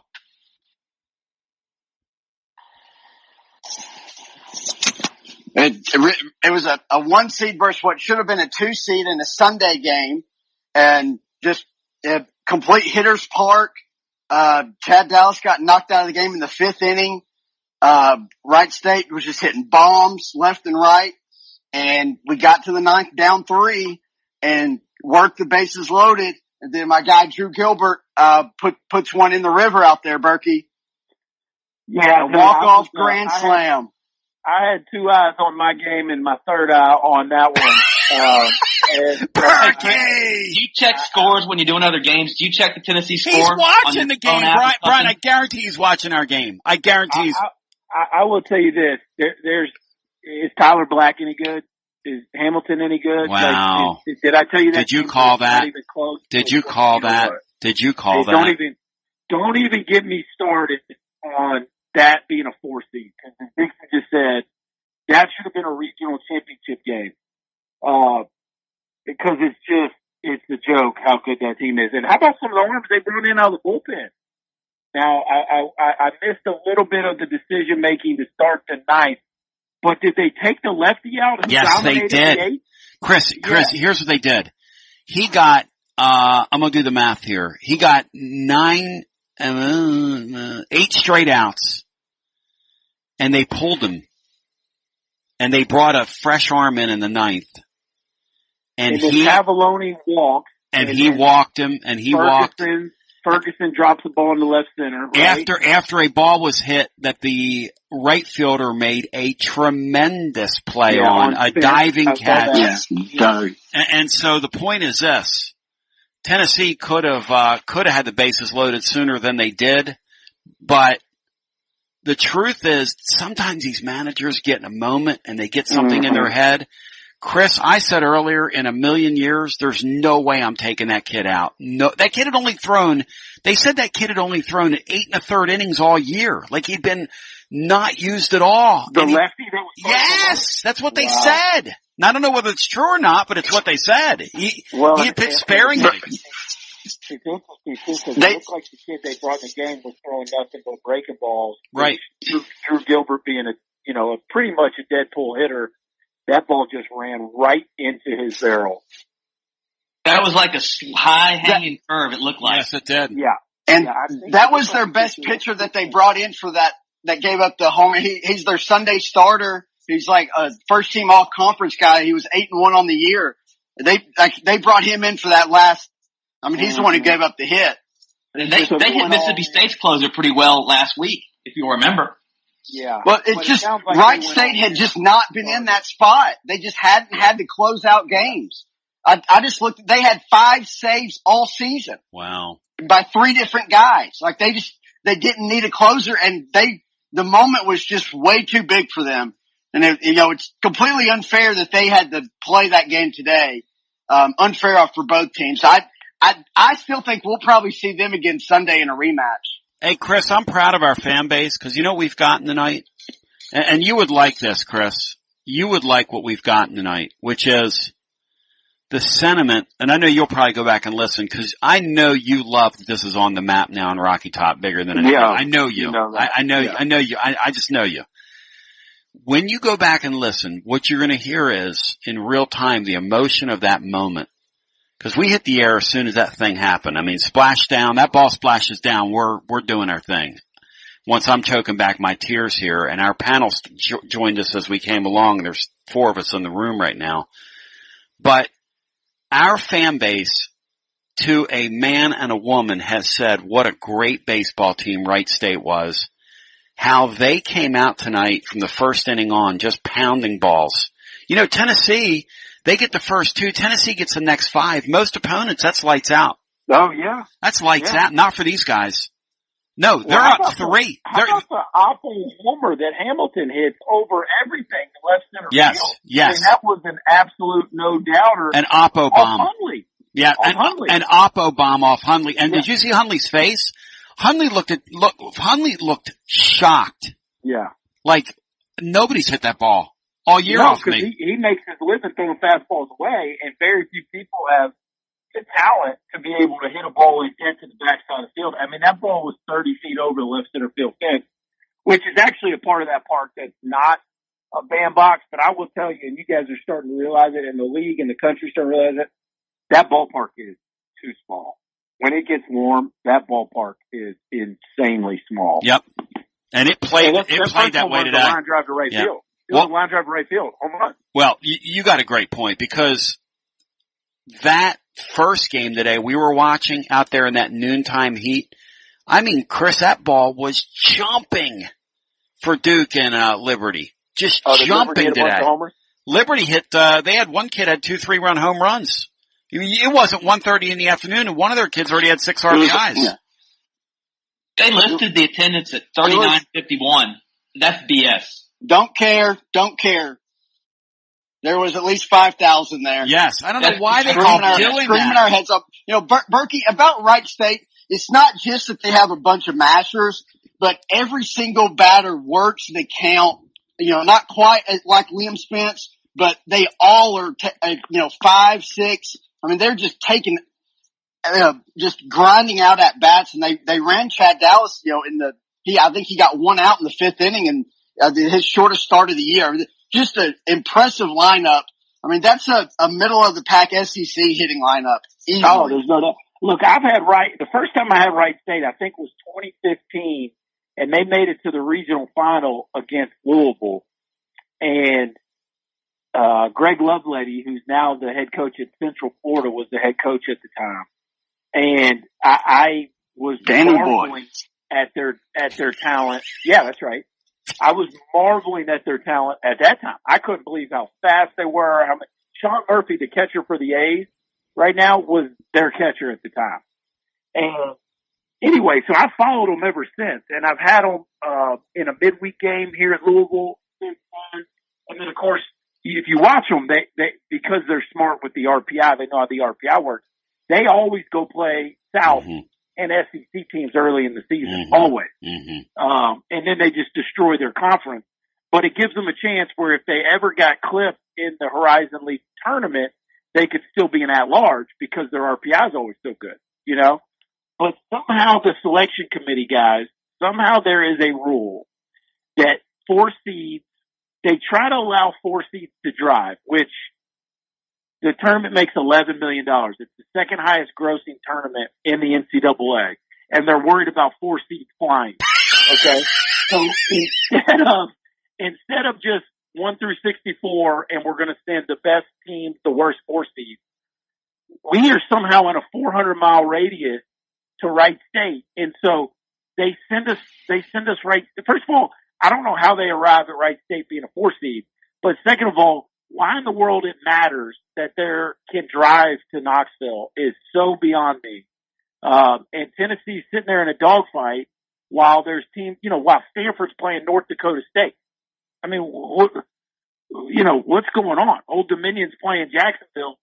It was 16-32. How about this one, Chris? Because I had Vitello on yesterday, and he didn't realize a little factoid that Matt had dug up, which is that Vanderbilt's coach had begun his illustrious coaching career with the Blue Hose. Yeah. He had no idea. He texted Brian back. He said, "Thank Tony for pissing me off because I didn't know that, and they're going to drive right by here when we should be playing. Our reward should be to play them because that's what the regular season. See, the regular season is supposed to mean something. When I finish ahead of somebody in this league, it's supposed to mean something. When I go further in my conference tournament that they did, it's supposed to mean something. And Tennessee tonight, thank God that you weren't calling or watching this thing full-throatedly because I don't know if you could have taken it. Because basically they're at the poker table and they went all in the night to get through tonight and it almost backfired on them. It almost backfired on them. And I'm not sure they would have had enough to get through the weekend.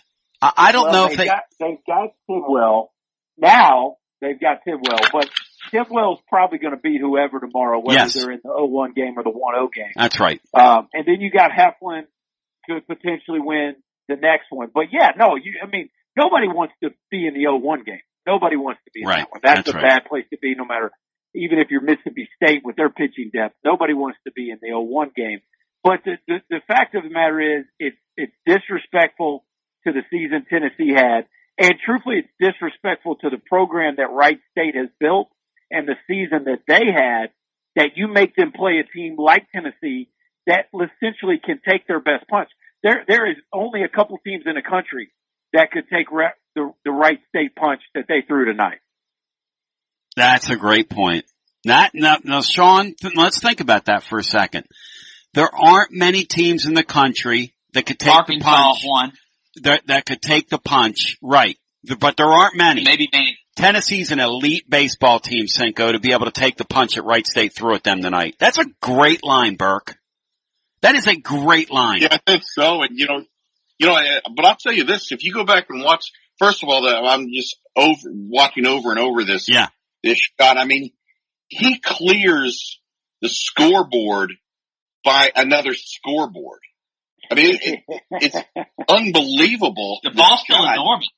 Yeah, I mean, it's just crazy. And the thing is, and I've been watching a couple of these videos from different angles, and I don't know that it's a foregone conclusion that Wright State gets off the mat. I mean, these guys, they came down here looking for a scalp. They thought they had an SEC scalp, and they all look absolutely stunned. They got to turn around and play at noon tomorrow in a must-win game. That's going to be hard. I don't care how good they can hit the ball. But there's enough dudes in that lineup where it just challenges your pitching over. I mean, they got big leaguers in that lineup, but obviously everybody from Tony, from your show and all our boys that are in the panel with you tonight, you're seeing it from a Tennessee perspective, which I totally get. Right. I'm just coming at it more from a college baseball perspective. Right. It just ticks me off that Wright State doesn't have a chance to advance because I agree with that. That team could win a regional. I agree. And why are they in the number 3 team in the country's regional? It's just silliness. It's not fair to the sport is basically what I'm saying. And you kept telling me that. I kept saying we're screwed. And you said, Tony, no. The sport of baseball, college baseball, is diminished when the committee does things like that. And it's it's a great way of putting it. No, it's because, Tennessee Lee's listening to us, Nashville Lee, he just sent me something. He said, so what Berkey's saying, okay, he said, I got it. Why is Central Connecticut State in Oregon tonight, up in Eugene, playing them? And LSU. So here's the deal. Go ahead. This is the way it's supposed to work. So they make the 4 seed. Again, we could debate how in the world they land on, Wright State being a 4 seed or, are you seeing Grand Canyon's beating Arizona right now? Grand Canyon's not a 4 seed either, by the way. But however they land on these 4 seeds, they land on them. All right. And then they say who can drive and who can't. So based on the regional sites, if you can't drive, then if nobody's within 400 miles of you, then they'll fly you wherever they think is the best matchup relative to the 1 seed. That's but if you can drive, they just send you to where you can drive. What is this, biddy ball? Well, Presbyterian had to drive through Knoxville. That's the point, and that's it's egregious, the mistake and how people got out of the room. Because here's the deal. You guys, I don't know if you've covered this week. I haven't been able to listen, but did you know every team in the top 40 in the RPI made the tournament? Okay. Now, the RPI is a flawed metric, but it's a metric they like to use. Okay. Every team in the top 40 made the tournament. So if you have a metric that you lean on that heavily to help you pick your field, there's no possible way you can put 4 in the top 36 in one regional. If it matters that much, then it matters so much that you can't possibly have 4 of the top 36 in the same place. It's like an average of 13.5 in this regional. Somebody told me it's ridiculous. I mean, it's absurd. It's like, and you know what? I mean, watching Liberty today, they have a damn good baseball team, Chris. They're not terrible. Like Tennessee's going to have to play tomorrow. Liberty right now. Oh, Liberty, yeah. like real and everything. No question. Well, they pump money into it. They do. Which Chris, on the way out, tonight's game, absolutely 1,000%. Jimmy Sexton was in attendance tonight. I've confirmed that through various sources. He was there, 100% confirmed. Tennessee baseball has arrived this year. So kudos to you.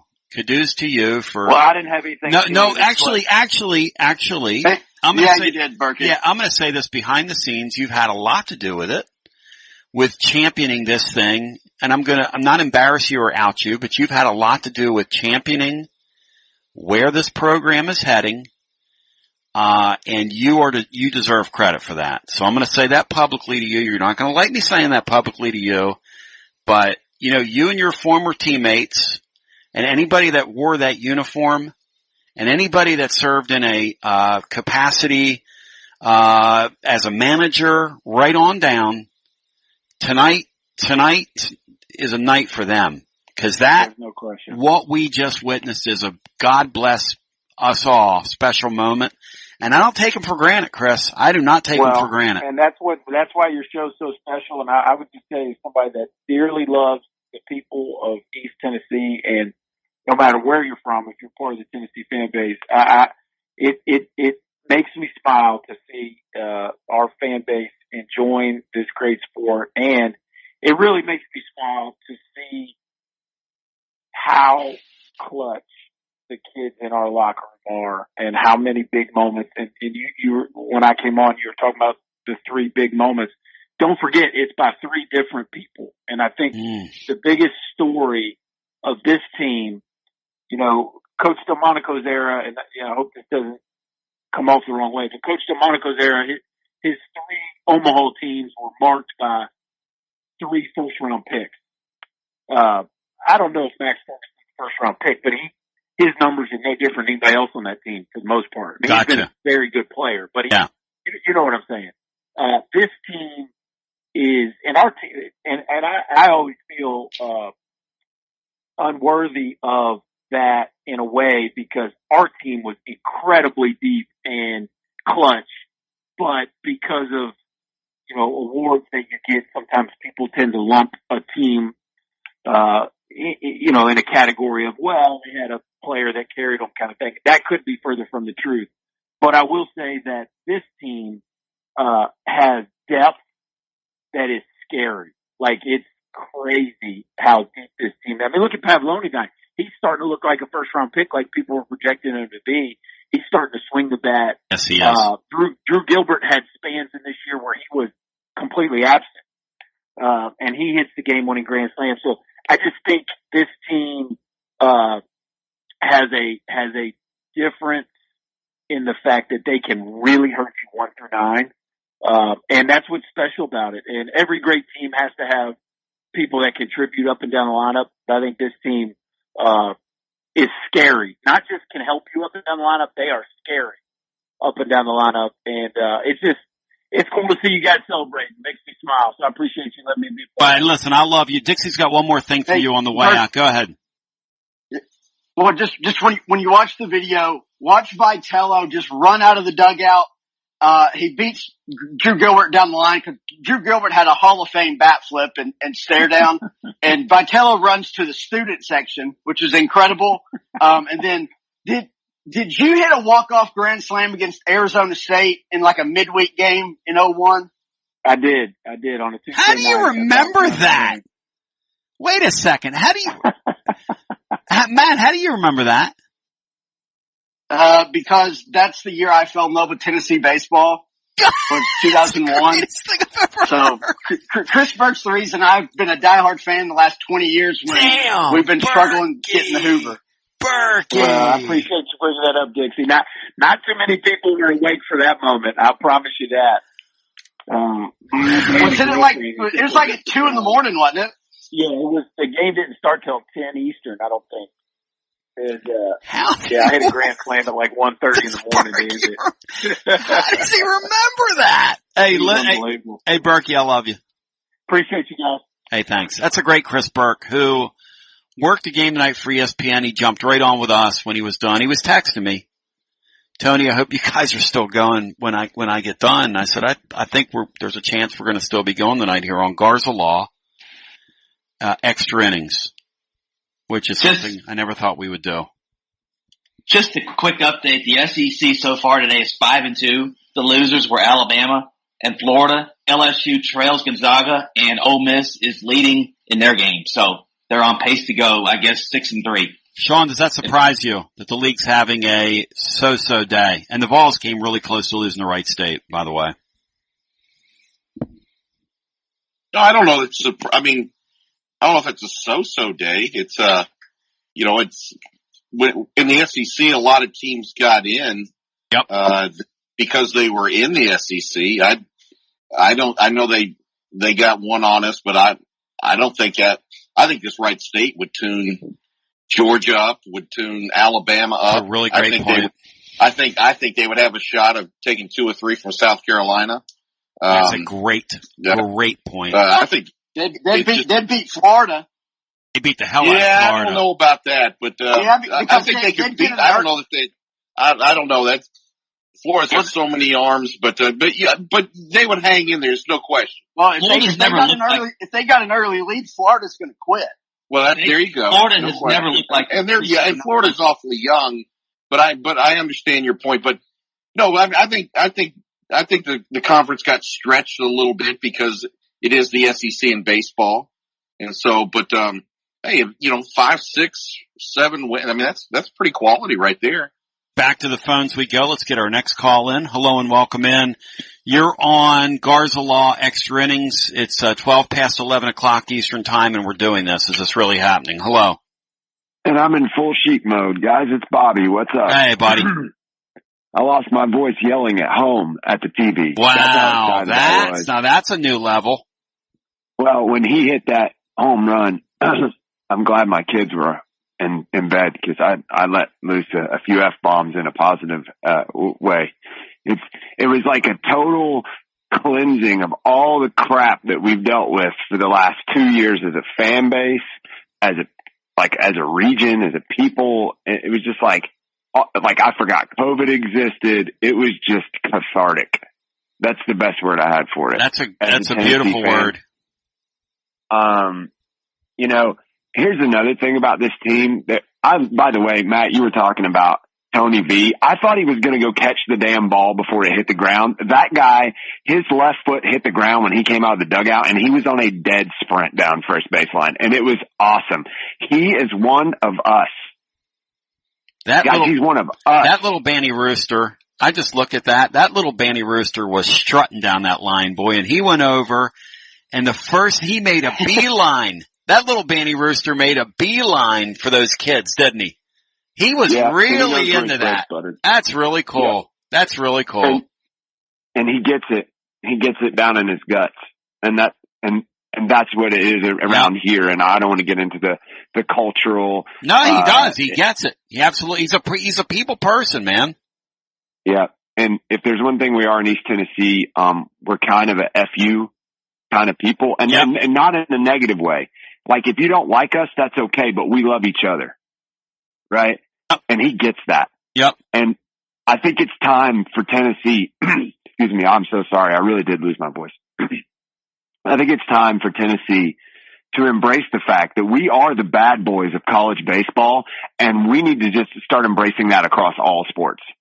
I really mean that. It is so fun to be the bad guy.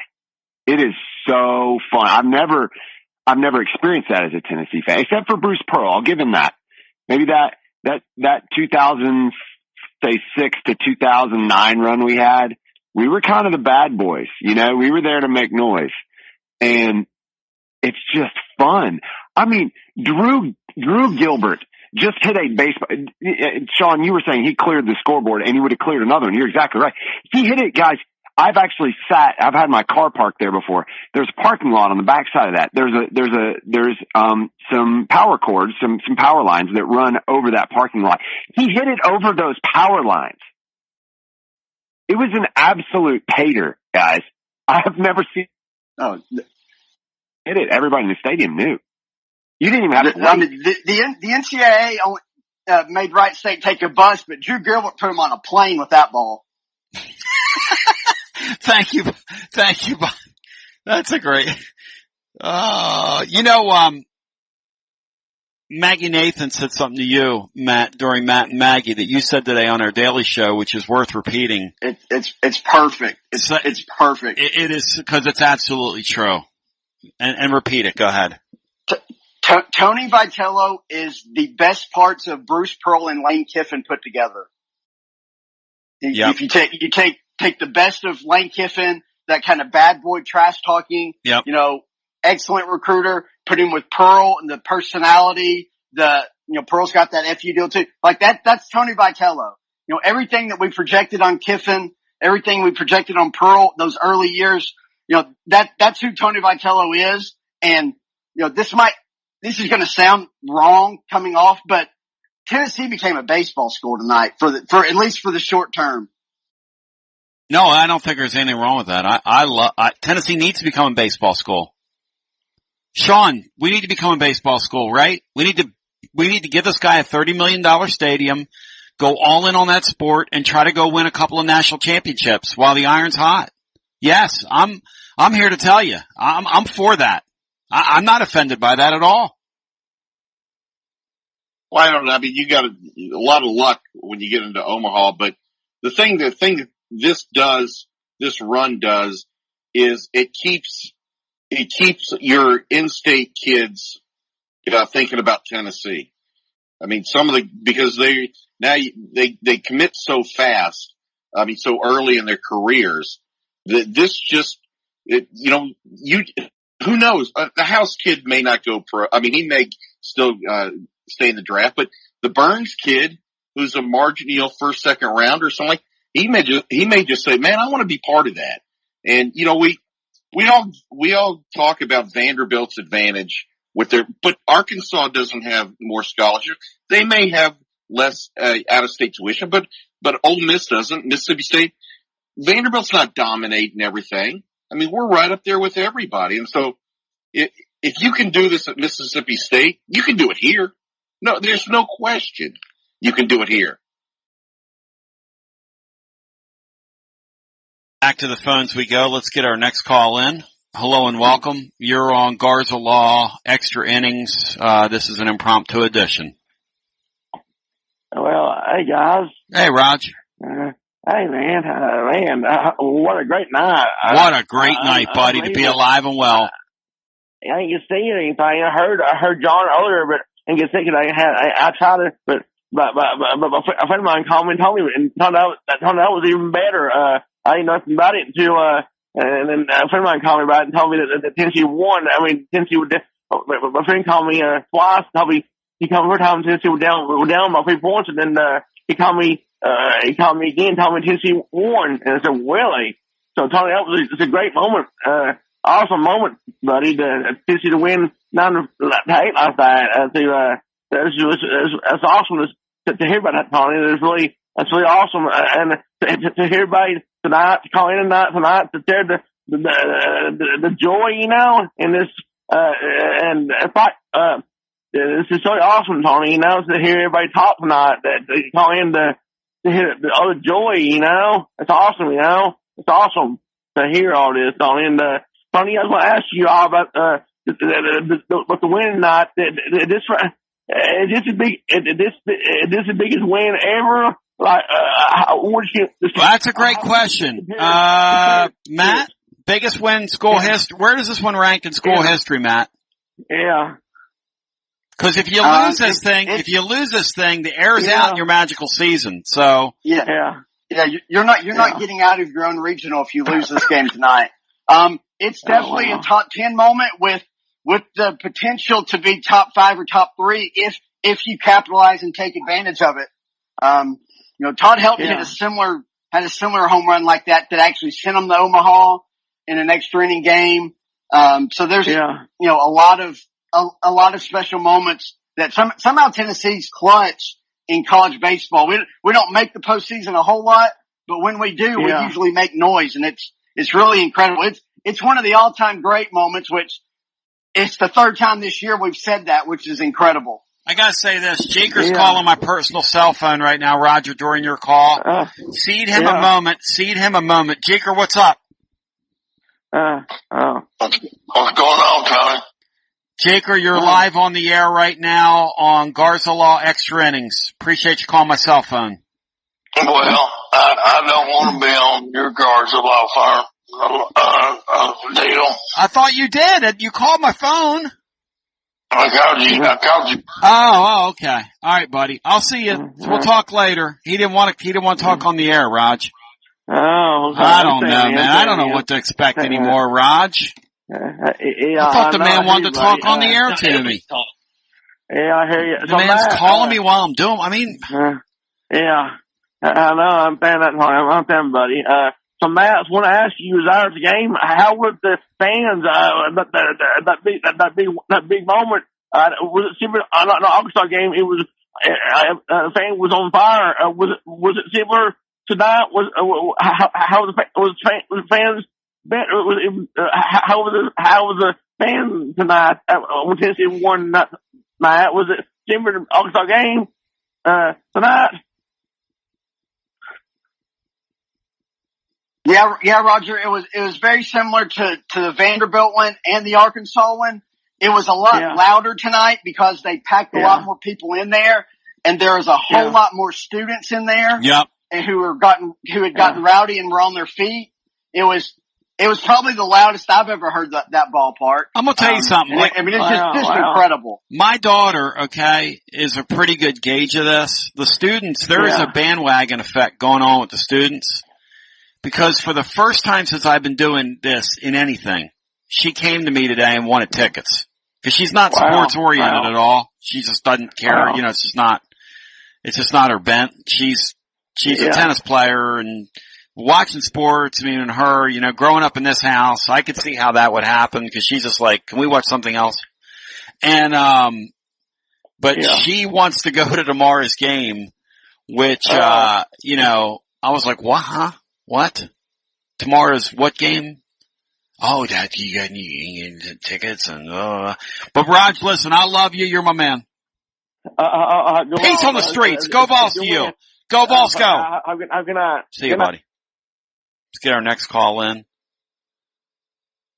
It's Garza Law Extra Innings. We're winding down. We are in the 9th inning. There's one out. Hello and welcome in. Tony, this is Gary. How you doing, buddy? Hey, Gary. Appreciate you calling. I think we just got out of the parking garage and got home. What a night, man. Wow. That's fantastic, man. That was, for me, been going to Tennessee sporting events all my life. That was a top 5 moment tonight. That was incredible. That's why you never leave a game early, no matter what. If you believe in your team, there's always a chance. And, that chance came through tonight. That was incredible.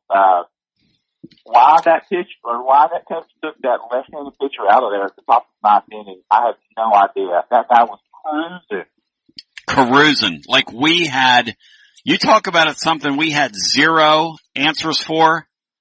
That is what we had zero answers for. Like we weren't hitting that guy in a million years. I don't know whose idea that was. I knew when they did that.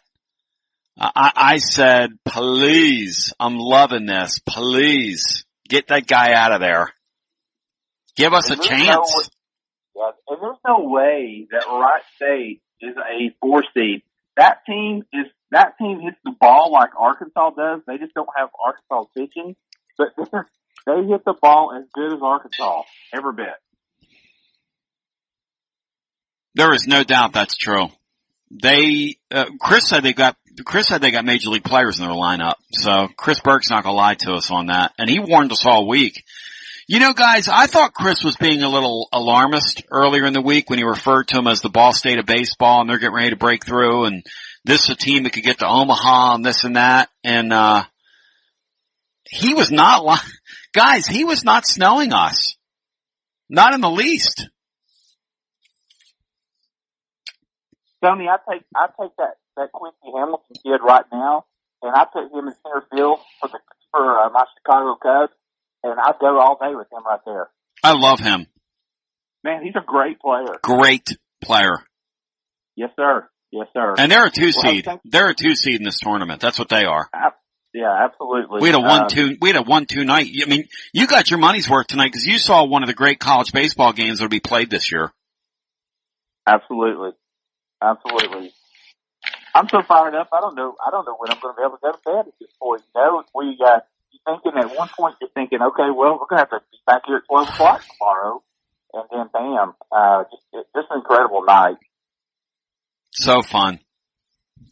Thank you, all my right, friend. You guys have a great night. Oh, great talking to you, Gary. Always a good pleasure talking to you. Hello and welcome into our next call. It is Garza Law, Extra Innings, presented by Marcus Garza, Garza Law Firm. Tony? Yeah, hey, welcome in. It's Magnum. Hey, Magnum. It's 11:26 on Friday night, and we're talking after a baseball game. You got that right. I mean, my God, man, this is great. And, you know, I was out at a place tonight and with a bunch of people, and, you know, I thought, this is over. You know, I mean, we've squandered it away here. And then the place erupted. Yep. And it was just beautiful. And we've not had that kind of excitement in a long time. And, you know, we've not really given much thought to baseball, even in the 90s when we were great. It was just kind of, yeah, that's great. We're winning. Good deal. But everybody's paying attention to everything about this now. And it's something that, we just wanted to have a winning team in something, and we've got it now. And, you know, to be up, or, you know, we got down early. I mean, that was a weird home run there, that first one that they got. And then we came back, got the lead and thought, you know, we're going to win this thing. And then to get down, I mean, most teams just quit at that point. And that was beautiful that they hung in there. And when they took that guy out and brought that other guy in, and then they cut something off his glove. Yes, they did. I mean, my God, man, I said, that's it. I mean, I think we're going to win this thing now. And that guy's head is going to be so messed up. I mean, that does mess you up as a ball player. You know, you come into a game and then, oh, okay, so now they're going to mess with my glove. And That was weird, guys. I don't know if I've seen that. Matt, have you ever seen that where they come out there and cut a tassel off a glove? They cut 2 little tassels off that dude's glove, and that had to screw with his whatever that was. Yeah, I mean, you see it occasionally, not very often. There used to be a time where you had to take off maybe like a bracelet or like a wrist. Yeah, gold like chains. something. I remember Of course, now all these Pascual pictures Perez have coming out there and they had to take his gold chains off. That's right. Pascual Perez's gold chains, or like Razor Ramon when he would come to ringside and he would say, if something happened to this gold Chico, something going to happen to you. You know, that kind of stuff. But yeah, that was really weird. They were cutting the guy, and then they had a couple tassels on his glove that looked like they could have been cut as well, but they left those things alone. The whole sequence there in the 9th inning, the first walk, if you watch enough baseball, you know, that leadoff walk to start that inning is gigantic. It's gigantic. You watch enough baseball, because you're going, okay, you're playing with fire now. Because now Tennessee's got 1 batter before they get that. Now the tying runs in the on-deck circle. Oh, now the tying runs up. Oh, now the winning runs up. You know, and it just snowballed. And by the way, the 1 out Tennessee Wright State recorded was on a hell of a catch in right field. A hell of a grab. Really good baseball game. But Magnum, thank you. Great talking to you, as it always is. Because you're my man. Let's get our next call in. Hello and welcome. You're on Garza Law, Extra Innings. Hello. Hey, Tony. How you doing, man? Hey, doing great. Thank you. Hey, this is Greg down in Middle Tennessee. Hey, Greg in Middle Tennessee. Good to talk to you, buddy. Been a while since I've called you, but I tuned you in tonight. I was so excited for the Vols. And I've been a Vol baseball fan for a long time. I'm a Tennessee fan through and through, and baseball's always been in there with softball as well. And I always wondered, when in the hell are the guys in Knoxville going to get a good coach again? When are they going to have a good team again? And finally, somebody made the move, got the coach, and we knew what he could do from what he did to Arkansas when he was there. So I'm proud for him. I'm happy as a lark. I stayed with it on my iPad through the 9th inning. I didn't cut it off like a lot of people did. I had faith something would happen, and it all came together. I was so happy. And I want to say a couple of things. I'm so happy for them. I'm a big Orange fan, big as anybody. They have to be more aggressive. They have to have their nose to the grindstone every time they step in the batter's box, every time they step on the field to defend. You can't have bad base running, because down the road it's going to get a lot worse. You're not going to have a coach replace a pitcher that has set you down like 8 or 9 players in a row. It's a great point. For no reason. No, it's a great. Listen, tonight Tennessee committed enough mistakes in a championship level game to cost themselves a game. There's just no doubt that's true. Now, we've been on here marveling at how they won the game, but if you were to get like talk radio nitpicky on tonight's game, I don't understand our base running, guys. I don't understand committing to go off third there, and then the throw is wide, and when the throw's wide to the plate and you should be sliding into home and you're retreating back to third base, what are we doing there, guys? Like, same thing I thought. And we're doing that like Matt or Brian. I mean, what are we doing on the base paths? And by the way, I don't mind getting thrown out on the third out. When they overturn the call at home, which I think replay got that right. I don't mind challenging an outfielder there. That's fine with me. I don't care. But if you're going to go, be aggressive. If you're going to go in that situation, don't go and retreat. Go. Can't have go. Being a catcher, for sure. Yeah. There could be no indecisiveness there. No, you got to either, in that play, when you decide that you're going on contact, you're going. You don't stop. You stop in the middle of that, what are you doing? And by the way, if you're going to go on contact, get down the line. I played enough baseball to know that. If you're going to go on contact, you got to get a better lead than that. But at any rate, you're going, Matt. You got to go there. Vitello went on contact at the end. Interesting. But, Pavoloni isn't he's a catcher, not the fastest guy, and that was a shallow fly ball.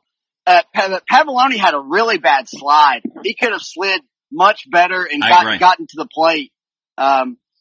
Just didn't slide to the outside and picked his foot up. He was out but like you said, they had make the play. Don't get in a rundown. I mean, what's the success rate in rundowns? Like none. Probably less than 5%. Yeah. Right. None. And here's my thing, Greg. In my world, I don't mind aggressive baseball, but go. If you've committed to go. And by the way, I don't mind on a shallow fly ball making that guy throw you out. And he threw him out. And hey, good on you. Good on you for doing that. Hey, Tony, let me ask y'all a question. Yeah.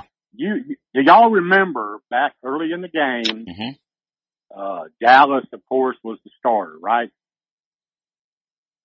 They had focused on his face as he was getting the sign from the catcher. And he shook his head no, like. He shook him off. Yeah. He did it a couple times. And the next pitch was a home run. Y'all remember that? Yeah, he won, and I don't know what he shook off, but what he called himself was served up for a long ball. That's correct, yes. Right. And I was thinking, why does the coach let him shake off pitches? That should never happen. Well, he's your night one starter. But you know what? He's your night one starter. This guy gives his players the latitude and the freedom to be themselves. He trusts his players. Yeah, and it's part of what he does. And at the plate as well. Yeah, and it's part of what he does. And look, if there's two things I'd change about Tony Vitello, one would be that they'd be more aggressive.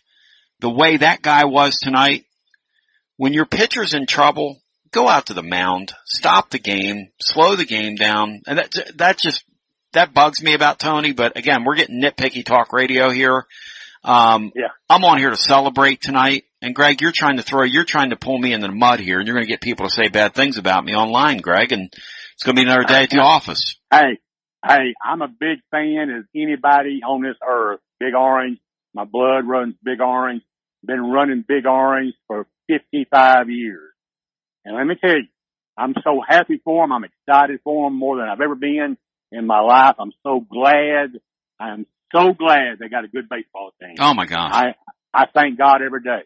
What a great sport. Let me tell you, I'm going to start calling them the cardiac kids. Greg, you're the man. Thank you, brother. Good talking to you. Y'all have a good one. You have a Dwight Gooden yourself. Since we're on the baseball show, I'll call you, I'll say Dwight Gooden. If we were on the football show, I'd say Bernard Gooden.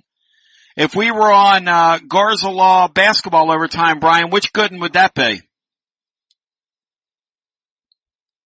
This year, Emmett Gooden. There wasn't Goodens. At least not as many Goodens as we thought there might be. Is there a basketball Gooden out there? Eric Waddell's a Gooden. But I think there was a Indiana player named Gooden a few years ago. Was there? Well, Drew It might have taken to Final Four, or maybe my years are mixed up. I think there was a Drew Gooden that played at Kansas.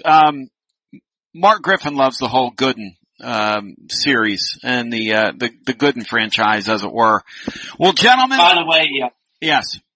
Just one more thing. The top seeds in each regional were 14-1 today, with one still to play, and the one loss was Florida.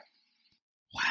Tennessee came. All the other ones won. Arizona is trailing Grand Canyon, but they'd be 14-2 should that score hold. What is the Grand Canyon score with Arizona? Grand Canyon's ahead 4-3 in the fourth inning, and LSU still trails Gonzaga 2-0 in the bottom of the fifth.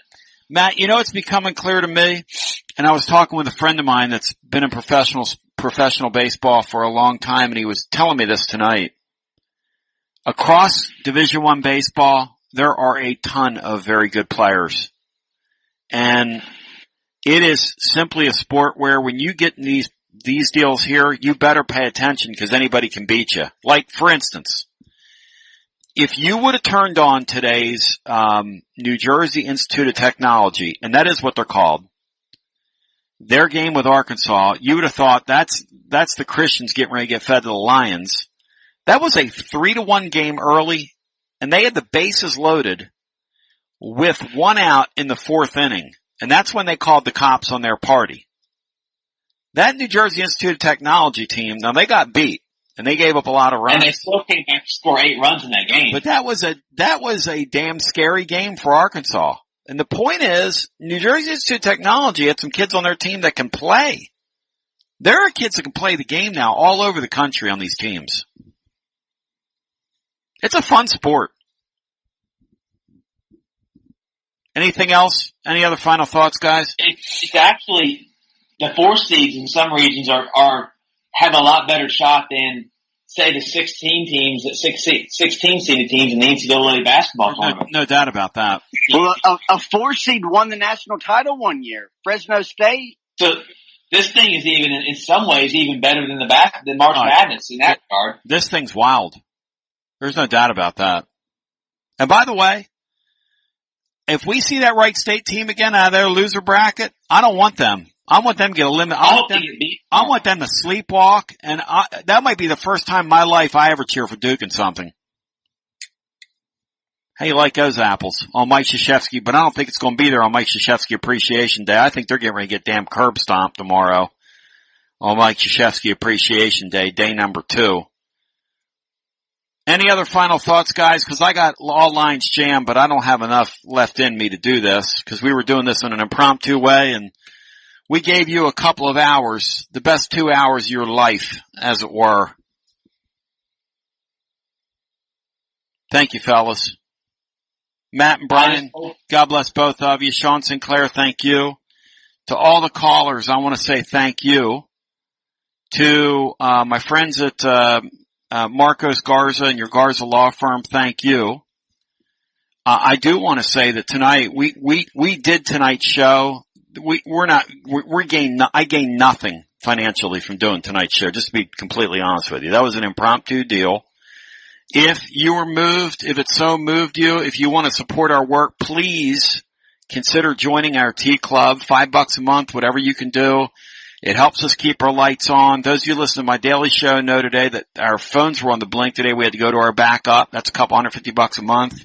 Anything that you could do to help us, because we've had some cancellations on our Tea Club here lately, which I'm not doing a telethon on here. I'm just telling you the truth. But I love you. We appreciate you. You can go over to tclub.team, get some more information on that, and join us and help us keep doing what we're doing here. Because it is truly a work of the fans, by the fans, and for the fans from your official voice of the common fan. Often imitated and never, my friends, duplicated. Just like the Tennessee Volunteers themselves. We had an incredible evening. It'll never be forgotten by this living fan. Thank you for jumping on and joining us.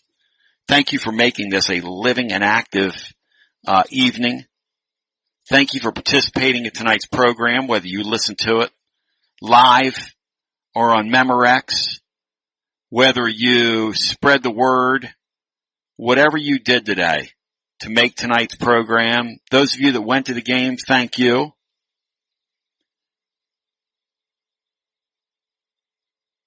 That was a lot of fun. A lot of fun. And truly what we're here for. Truly what we're here for. But in the meantime, for the great Sean Sinclair, for the great Brian Hartman, the incredible and amazing and irrepressible Matt Dixon, the living legend himself, Chris Burke, the absolutely lovable, huggable Rusty Enzor. My name is Tony Basilio. This was our world. Thank you for joining us.